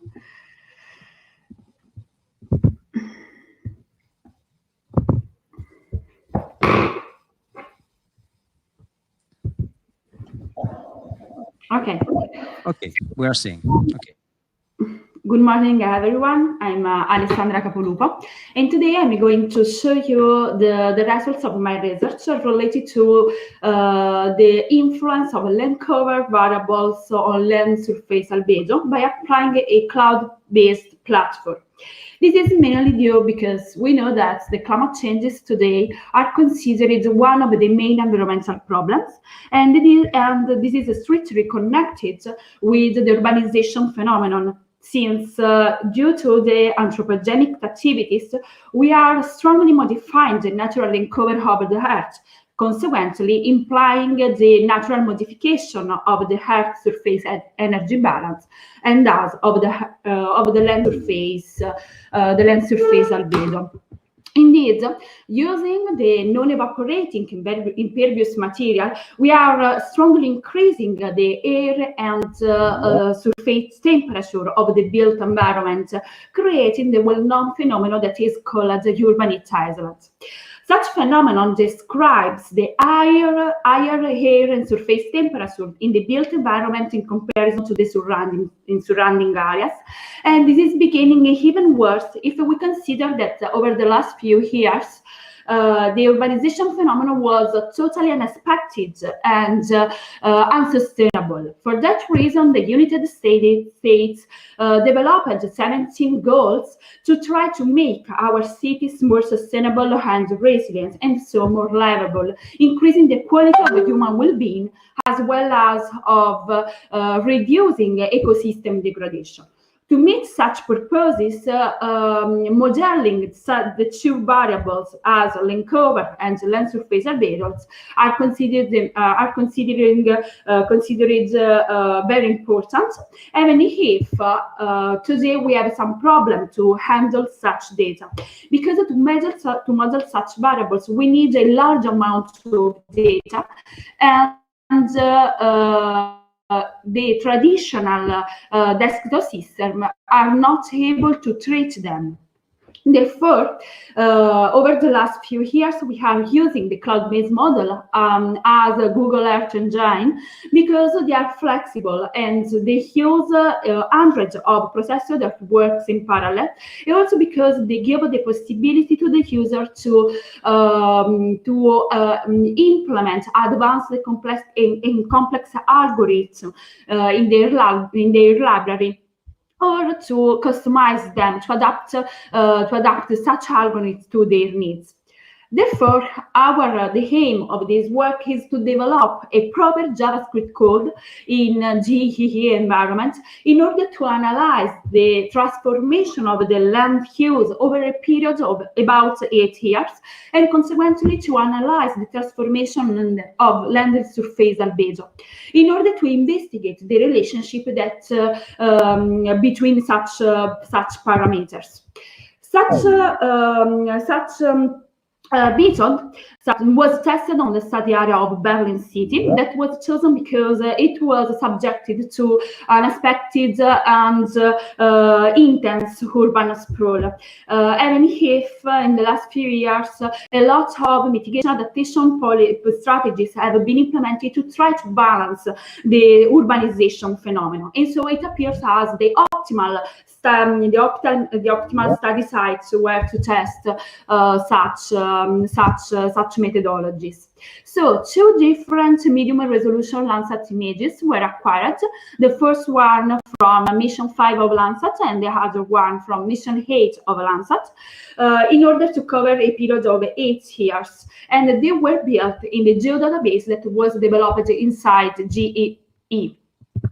Subsequently, such images were pre-processed in order to improve their quality, and after they were classified by applying the index-based method, simultaneously also the land surface albedo was computed, and their changes over the period of 8 years was analyzed considering a change detection analysis. Finally, lastly, such outcomes were statistically investigated in order to understand the relationship between such variables.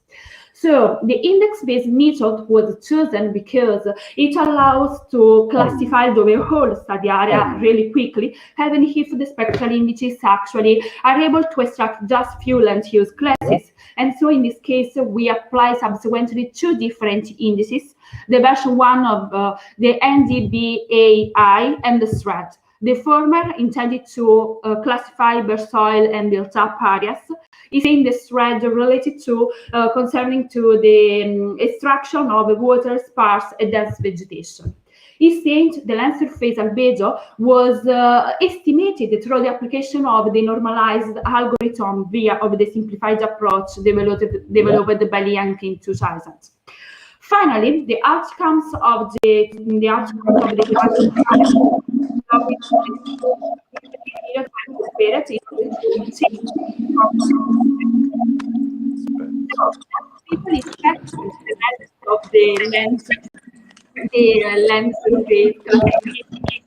we see that a big urban sprawl was detected in the city center of Berlin, even if an increment of green pixel can be detected on the surrounding areas. And also the detection of such conversion was analyzed through the change detection analysis. It is depicted in the third pixel on the bottom of our of such images. These thematic maps are reliable. The overall accuracy is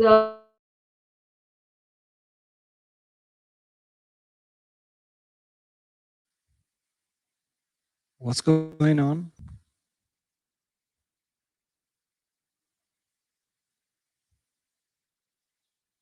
Alessandra? Someone can hear me? I think there are some connection problems. Yeah, I suppose. From the Alexandra station, I mean.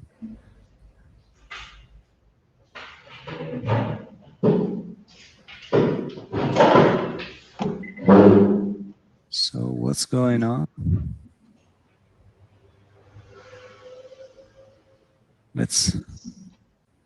We can wait a few seconds. Yeah. Maybe.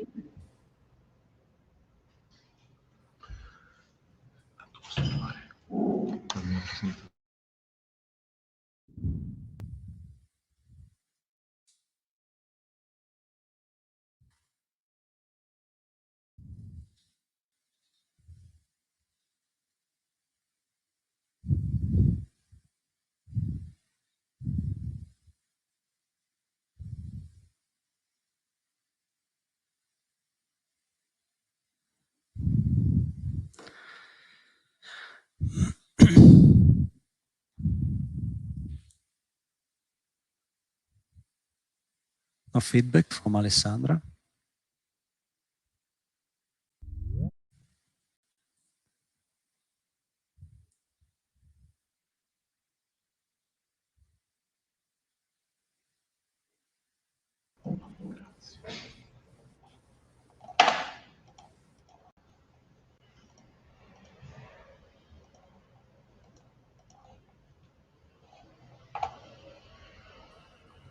Nothing happens.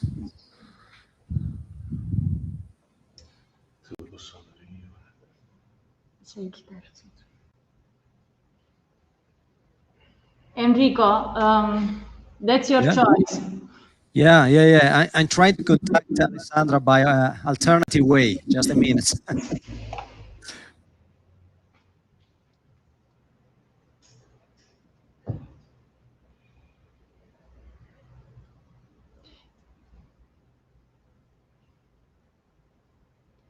If you want, the third speaker is here. If you prefer to change the program but I don't know. Okay, maybe Alessandra is here. Okay, again. no, I am contacted by telephone Alessandra. She should re-enter. We tried just a little bit, just a while for. Okay. Okay, we try. We made a trial. While waiting for her, I asked if the other speakers are present. Albedo Nesta is here. Yes, I'm Okay. here. Okay, great. Hi. And the speaker, Gioia, it's here also. Andrea Gioia. That should be the speaker for the first work. I don't think so. Okay, here, Alessandra, can you, we can see Okay. you probably, but not your presentation still. Yeah. I don't know how.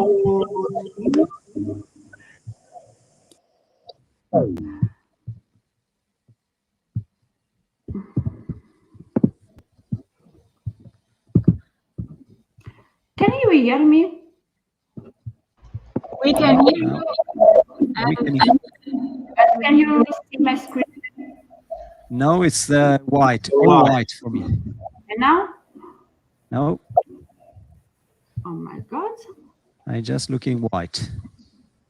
Okay, I try to share again. Okay.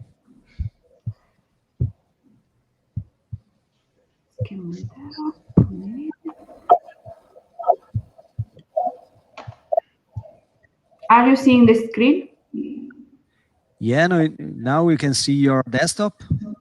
And also the presentation. Now we can see the presentation by PowerPoint, but you have to go back to, I think, at more or less at the 5 minutes ago. Okay, this was okay. This is probably the last I see, or something like that. So maybe I can start from here. Okay, thank you. I'm sorry. Okay. So after collecting all the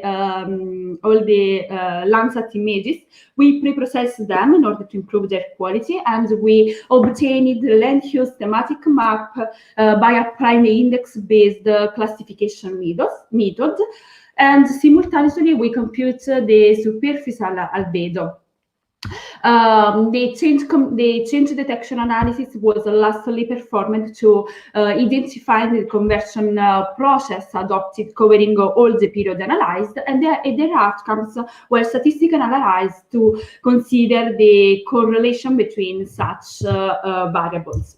The index-based method was applied because it allows us to quickly classify the overall study areas, even if the spectral indices are able just to extract few land use and land cover classes.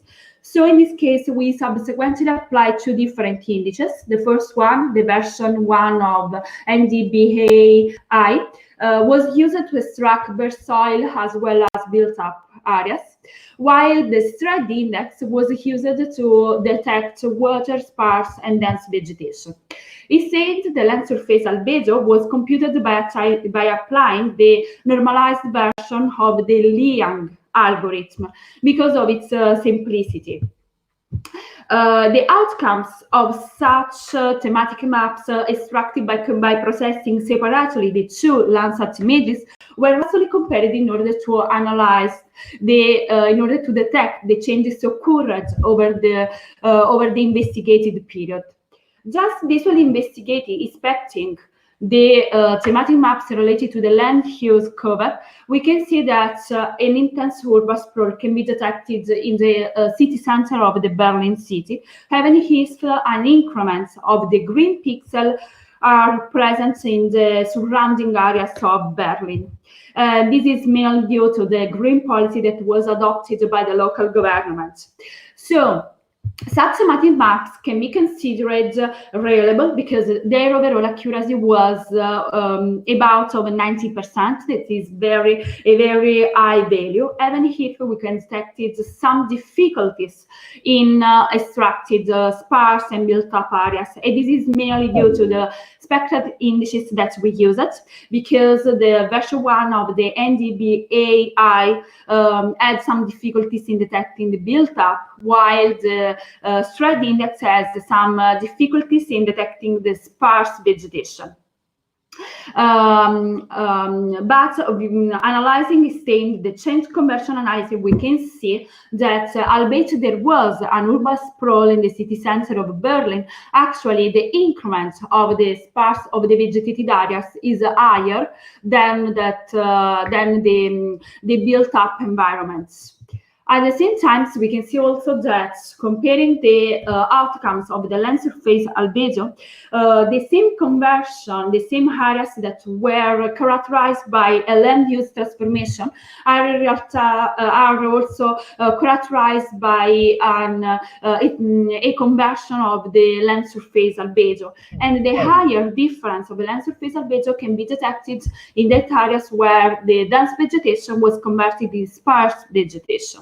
This is mainly due to the difficulties of the scientists in detecting, in classifying sparse and dense vegetation. So briefly, we can say that the combination of the expected indices and Liang algorithm and GEE environment allows us the opportunity to customize the algorithm, to implement the new algorithm in order to meet our needs, and so quickly and drastically reducing the acquisition and the operational times.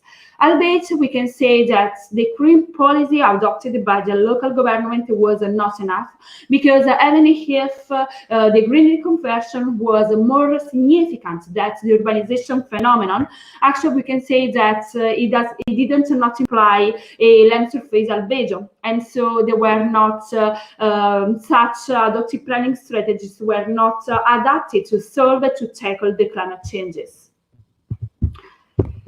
Thank you for your kind attention.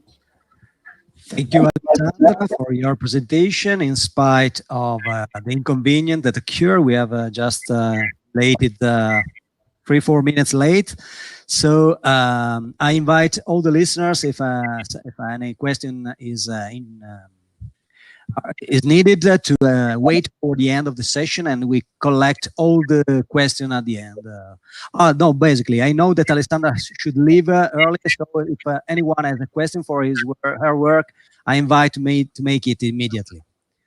Anyone for a question for Alessandra?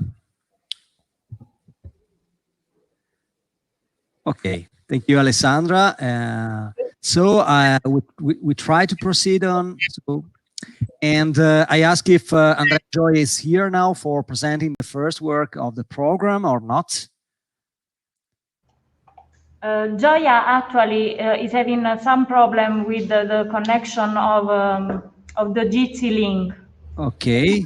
We are trying to resolve. Okay, we wait. Okay, we can transfer the third presentation at the point. So I invite Alberico Sonnessa to present his work concerning the using GNSS observation for mitigating the impact of salts and roads on the built environment, introducing the new SNIC continuously operating reference station in this application.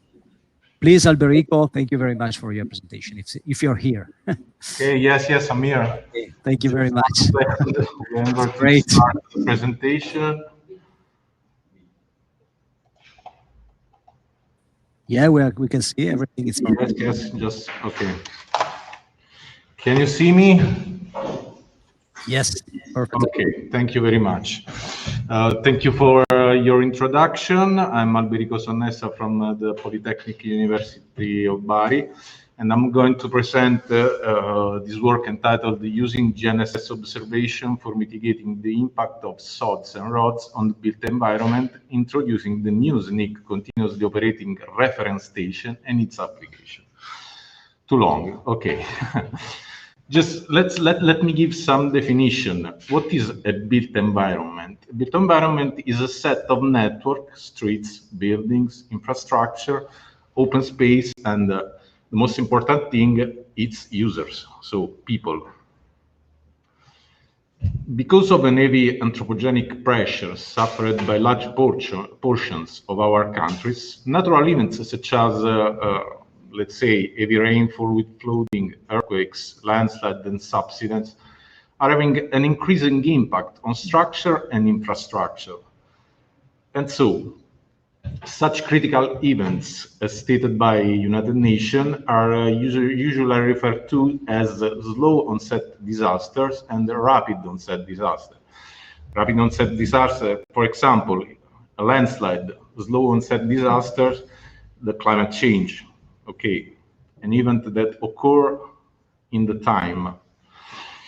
In order to face these events, the rescued project that is resilient cultural urban context to disaster exposure is aimed at monitoring the effects of sods and rods over time by means of an integrated approach. This approach encompasses three sectors of engineering: geomatics, urban planning, and building technology.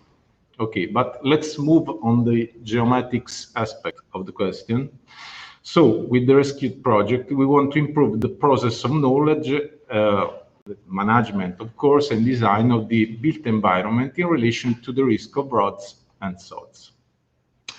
This project is started in October 2009 and will end, hopefully, in October 2022, and is, as I said before, developed by the research group of geomatics, building technology, and urban planning at Politecnico of Bari. In the frame of this project, we installed a course station at the Politecnico di Bari. Here in the table, you can see the technical specification of this GNSS high precision receiver. But what is a course station? Course stands for continuously operating reference stations, and is a receiver, is a permanent station that use based on satellite system orbiting the Earth. So GPS, GLONASS, Albedo, and other GNSS constellation orbiting around the Earth. It is aimed at positioning and navigation purposes, and consists of an high-precision GNSS receiver and its antenna placed on a safe mounting structure. Enrico, just sorry for interrupting you, but I'm not seeing scrolling your slides. I just looking at the first one. Oh, something is probably you're sharing the wrong screen. Probably it's kind of strange because here we see the correct slide. I don't see the presentation mode, but the editing mode. Yeah, I mean, of PowerPoint. Okay. The slide is right. Yeah, it's now the first one. Okay, you can start from. Professor, can you see the course? Okay, the 10th slide now. Okay. Yeah. Alberico, Albedo, you are not in the presentation mode. For No, sì, ero in modalità presentazione. Adesso siamo usciti per voi. Okay, I try again. Okay. If you have multiple screens, possibly you are sharing the wrong one. Maybe this. Yeah, you have to move the presentation on the other one if you're. Okay, let's try. Okay, or eventually you scroll by hand. Okay, manually. Okay, manually. Thank you. Okay, can you see the slides moving now? No. Yeah, we are course. We're looking at course should guarantee a full and non-stop operation. So. No. Okay, it's not the right this slide. This is what I'm looking at. Yeah. Okay, I'm trying to do it manually. Okay. Yeah, thank you. Okay. Can you see now the world map? Yeah, applications. Okay. Yeah. Okay. Okay. So let's start from this slide. Course, a continually operating reference station should guarantee a full non-stop operation, 24-hour and 7 days a week, the logging and the storing of raw data, the streaming of collected data both for real-time positioning and for post-processing, and must be stable, must guarantee its stability over a long-term period, possibly forever. Okay, through an appropriate choice of the installation site.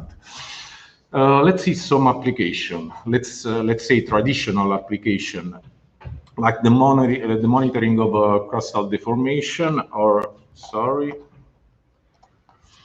the monitoring of geodetic reference systems and frames. But what we want to do now is use this course for mitigating the effects of rods and sods. So you can see some first application of continually of a reference station for monitoring the effects of earthquakes on the left side in the picture on the left, or the monitoring of the position of, let's say, the position of the station placed on a building on the right side to monitor the vertical and horizontal displacement of a building after an event like a landslide or earthquake. But one, let's say, innovative application is the retrieving of the tropospheric delay parameter from the GNSS signal equation, because the signal from its path from the GNSS to the receiver cross the atmosphere. In this path, the signal, of course, is delayed, and this delay could be split into contribution, the dry contribution and the wet contribution. The wet contribution is directly dependent from the water vapor content in the air, so the WVC. This precipitable water vapor content can be retrieved from the GNSS signal, supporting the analysis of climatological events such as flash floods. And this is an advantage because in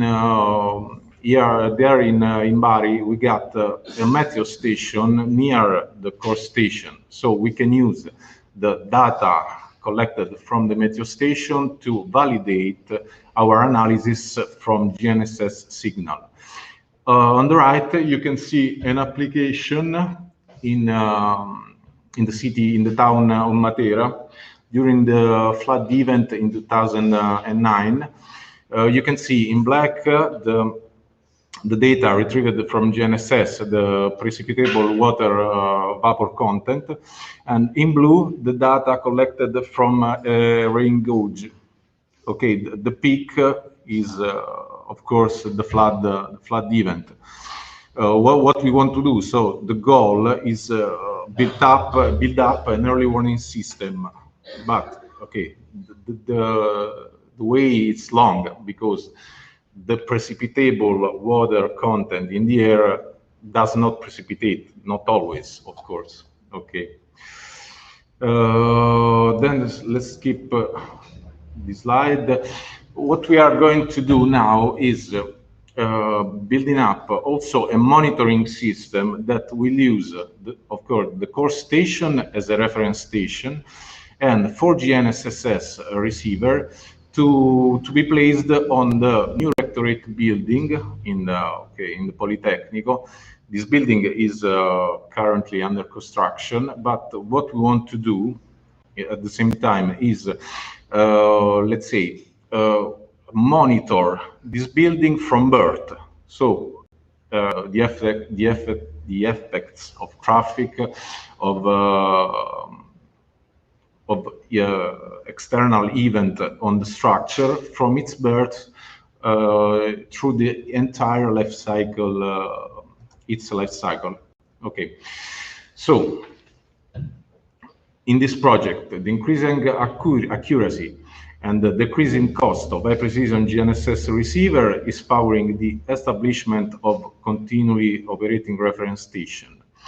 GNSS observation acquired by cores are a consolidated and powerful tool for understanding issues related to the need of precise positioning, but now we can use those data for the mitigation of rods and sod events. So the SNIC permanent station hopefully will allow to have available and continuous stream of observation and develop new approaches to face the consequences of potentially catastrophic events on the short and long term.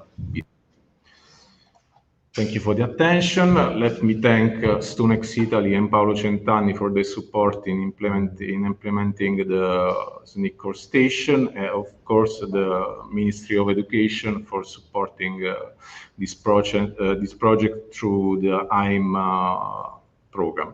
Thank you very much. Thank you, Alberico, for your presentation. In spite of the problem we had concerning your presentation, it's very interesting to see that positioning devices can be used for monitoring purposes and for catastrophic event management and forecasting somehow. Okay, I ask if Andrea Gioia is succeeded in entering our session. Also, if we have the possibility of hearing its presentation. Now we can hear me. Yes. You're here? Andrea, you're here? He's on the screen. No, no more. No, it's me. It's me. It's me. On the screen, it's me. Enrico is here.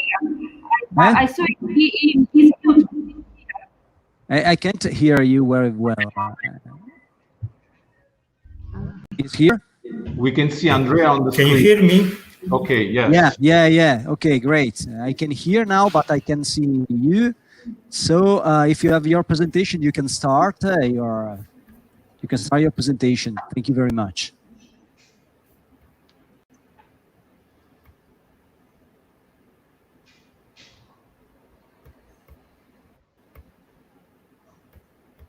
Can you hear me?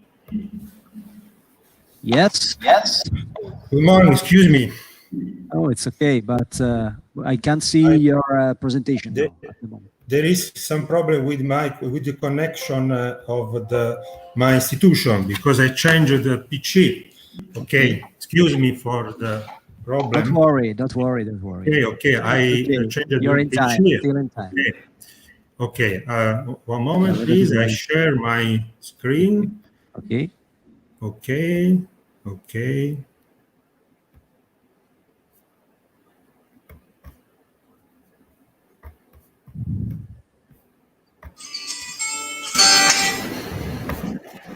Can you look my screen?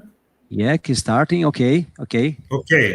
I start. It's in editing mode, not presentation mode at this point. Okay. It's good now? Okay, yeah. Thank you very much. My name is Andrea Gioia. Thank you for your patience. Sorry for the problem. I will present some performances of morphological descriptor for the evaluation of flood susceptibility in Apulian ephemeral stream.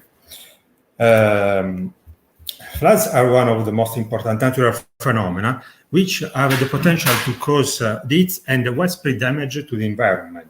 In the last few years, this kind of flood are becoming highly frequent and produce strong damaging consequences, with particular reference to high vulnerability territories like shallow karst ephemeral episodic streams known as lame, typical of Puglia region. In this picture, you can see the lame in the area of Bari municipality.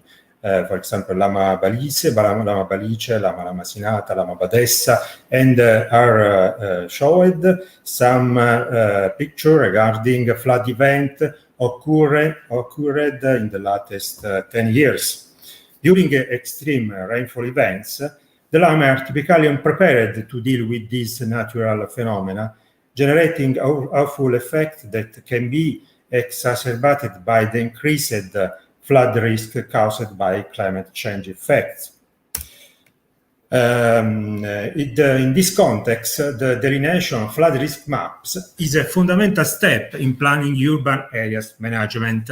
There are a combined scheme of hydraulic models in order to evaluate for the delineation of flood risk maps.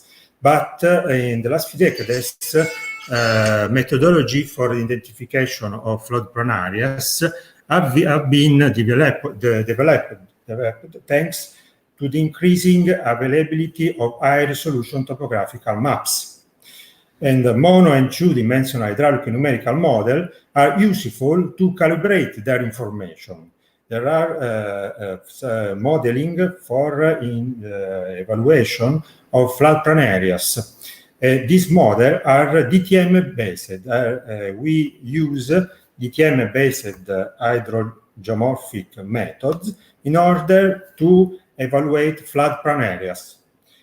And this model need to be calibrated by using mono and two-dimensional hydraulic numerical models. In this work, we use the DTM-based hydrologic method with the purpose of comparing the inundated areas for 3 design events characterized by return periods of 30, 200, and 500 years in the context of the evaluation of best performing spatial resolution, considering different resolution of the DTM topographical maps. In this case, we consider 2 meters of resolution, 8 meters, and 30 meters or sides of the grid size.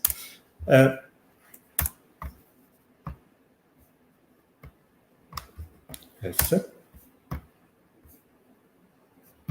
One moment, okay. This study is focused on Lama Balice, an ephemeral stream located in Puglia region, mainly flowing in the municipality area of Bitonto and Bari, oriented in southwest-northeast direction. Its catchment, about 300 square kilometer, originate in the territory of Ruvo di Puglia and Corato, and main channel proceed its path down in the Adriatic Sea. This is the mouth of the Lama Balice. The average slope is about 5%, the maximum basin height is about 600 meters. The length of my stream network is the 20 kilometers. There are different techniques for mapping flooded areas, hydraulic models. I combine the scheme of hydrologic and hydraulic models, DTM-based model, and remote sensing techniques. In this approach, in this work, we present a DTM-based model for mapping flood-prone areas. For calibrating the DTM approach, we use Flood-with software, the hydraulic simulation evaluated by Flood-with software, which provide flood-prone areas starting from flood hydrograph obtained for fixed return periods. These are the steps. The steps are importing the digital terrain model, the grid definition, the inflow condition, in this case, different hydrograph with different return time of 13, 200, and 500 years of return period, and the roughness coefficient. We propose geomorphological descriptors that represent promising tool for a rapid assessment of floodplain areas. Our goal here is the use of this geomorphic descriptor in order to evaluate floodplain areas with rapid assessment. These are DTM-based. We need only a DTM to evaluate these geomorphological descriptors. So the geomorphological descriptor should be calibrated by using hydraulic models. There are different geomorphic descriptors, synthetic descriptors, and composite descriptor. Among the synthetic descriptors, the most used are the upslope contributing area for a fixed cell on a river basin, the local slope, the distance from the nearest stream, the distance between the cell under XM, the cell that we are studying, our cell, the green point, and the nearest element, the red one, of the river network along the flow path. So this is the green point, the point under XM, and we use the distance between this point and the red one, the nearest element of the river network along the flow path. This is the flow path. We can evaluate the flow direction by starting from the location, and by using the flow direction, we evaluate the flow path, so the red point. So we evaluate the distance between these 2 points, the difference in elevation, h is the Noether index, synthetic descriptor, which is characterized by good performances. And this is a synthetic descriptor. These are the most used synthetic descriptors. There are the composite descriptor. In this case, we use the geomorphic flood index, GFI, which depends by the ratio between the depth, water depth, HR, and the index H. The water depth is evaluated by an hydraulic scaling relation depending on the upslope contributing area, evaluated regarding the nearest element of the river network along the flow path. There are another composite index, which is the topographic index, which depends from the contributing area per unit contour length and the slope. It represents the capacity of accumulated water by itself. In this work, we use the most performance descriptor, H and GFI. Okay. We need, for evaluating the flood map by using this index, this geomorphic index, we made a calibration. We use a hydraulic model for calibrating the flood map generated by synthetic index. So we rescale our map of the geomorphological index in the range between -1 and 1. So we fixed a moving threshold in order to evaluate flooded area and not flooded area. So we evaluate flooded area and not flooded area by assigning a moving threshold. So we calculate the different error, the different quantity. For example, true positive, when the classifier, the descriptor, is able to evaluate the inundated area. The true negative, when the classifier is able to evaluate the not inundated area. False positive, which is an overestimation, and false negative, which is an underestimation. So we evaluated the true positive rate and the false positive rate, which concur to evaluate the objective function. The objective function depends by the false positive and the false negative. So our goal is to minimize the objective function. In this picture, we show the result of the obtained by using this geomorphic approach, and we show the GFI descriptor for an event characterized by 30-year return period.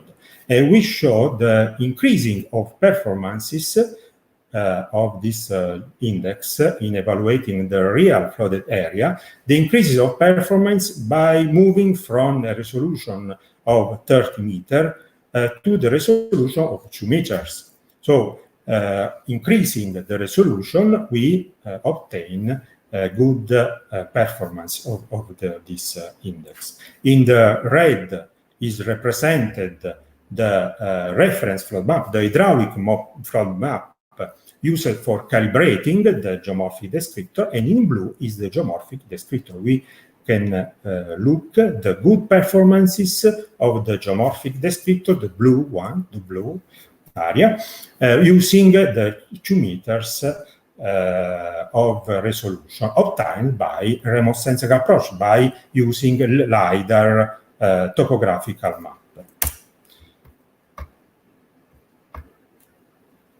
Okay, these are in this table are shown the performances, so you can verify the good performances of the H index, considering the minimum of the function of the objective function. You can look moving from 30 meters of resolution to 2 meters of resolution. There is an increasing of performances, and the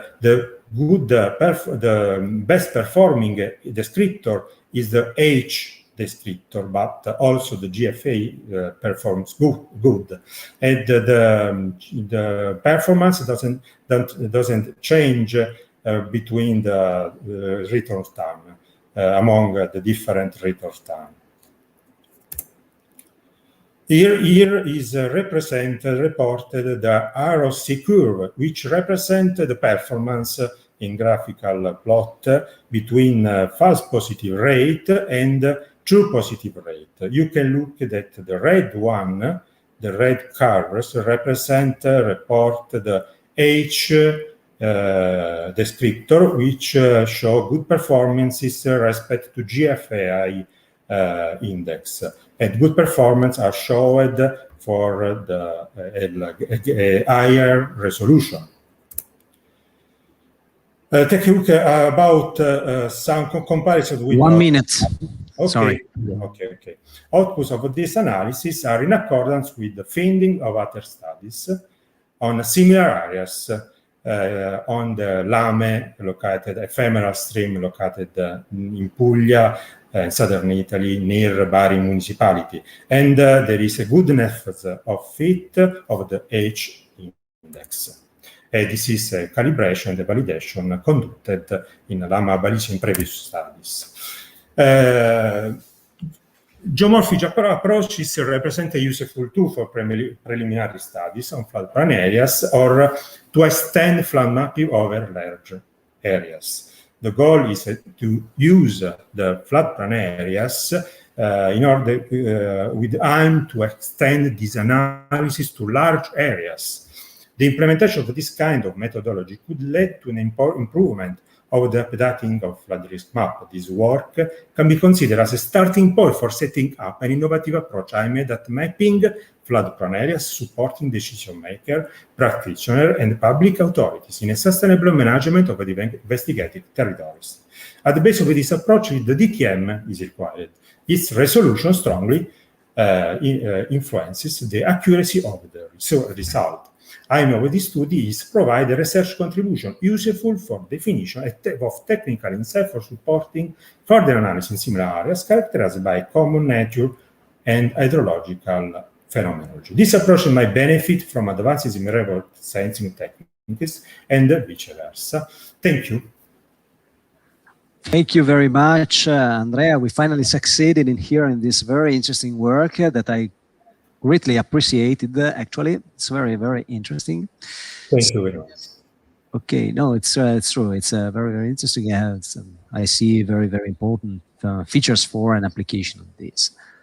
So basically, this is the time. We are a little bit late, 5 minutes late due to the main problem we had. But in spite of this, I ask to the listener if they have any question concerning the work we just hear about.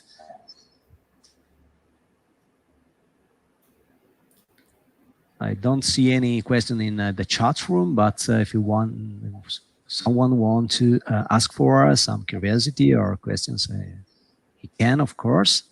This is the point.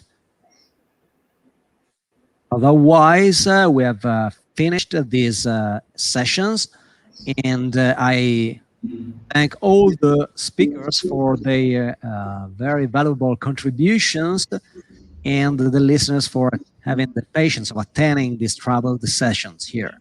So I invite you to attend ICCSA next year with similarly valuable contribution from you and from the contributors. And it was an honor and a pleasure for me to be here for this ICCSA 2021. Okay, so I greet you and see you next year. Hi, everybody. This session can be concluded.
È funzionato. Ma anche Alessandro può chiedermi, non so se puoi dire,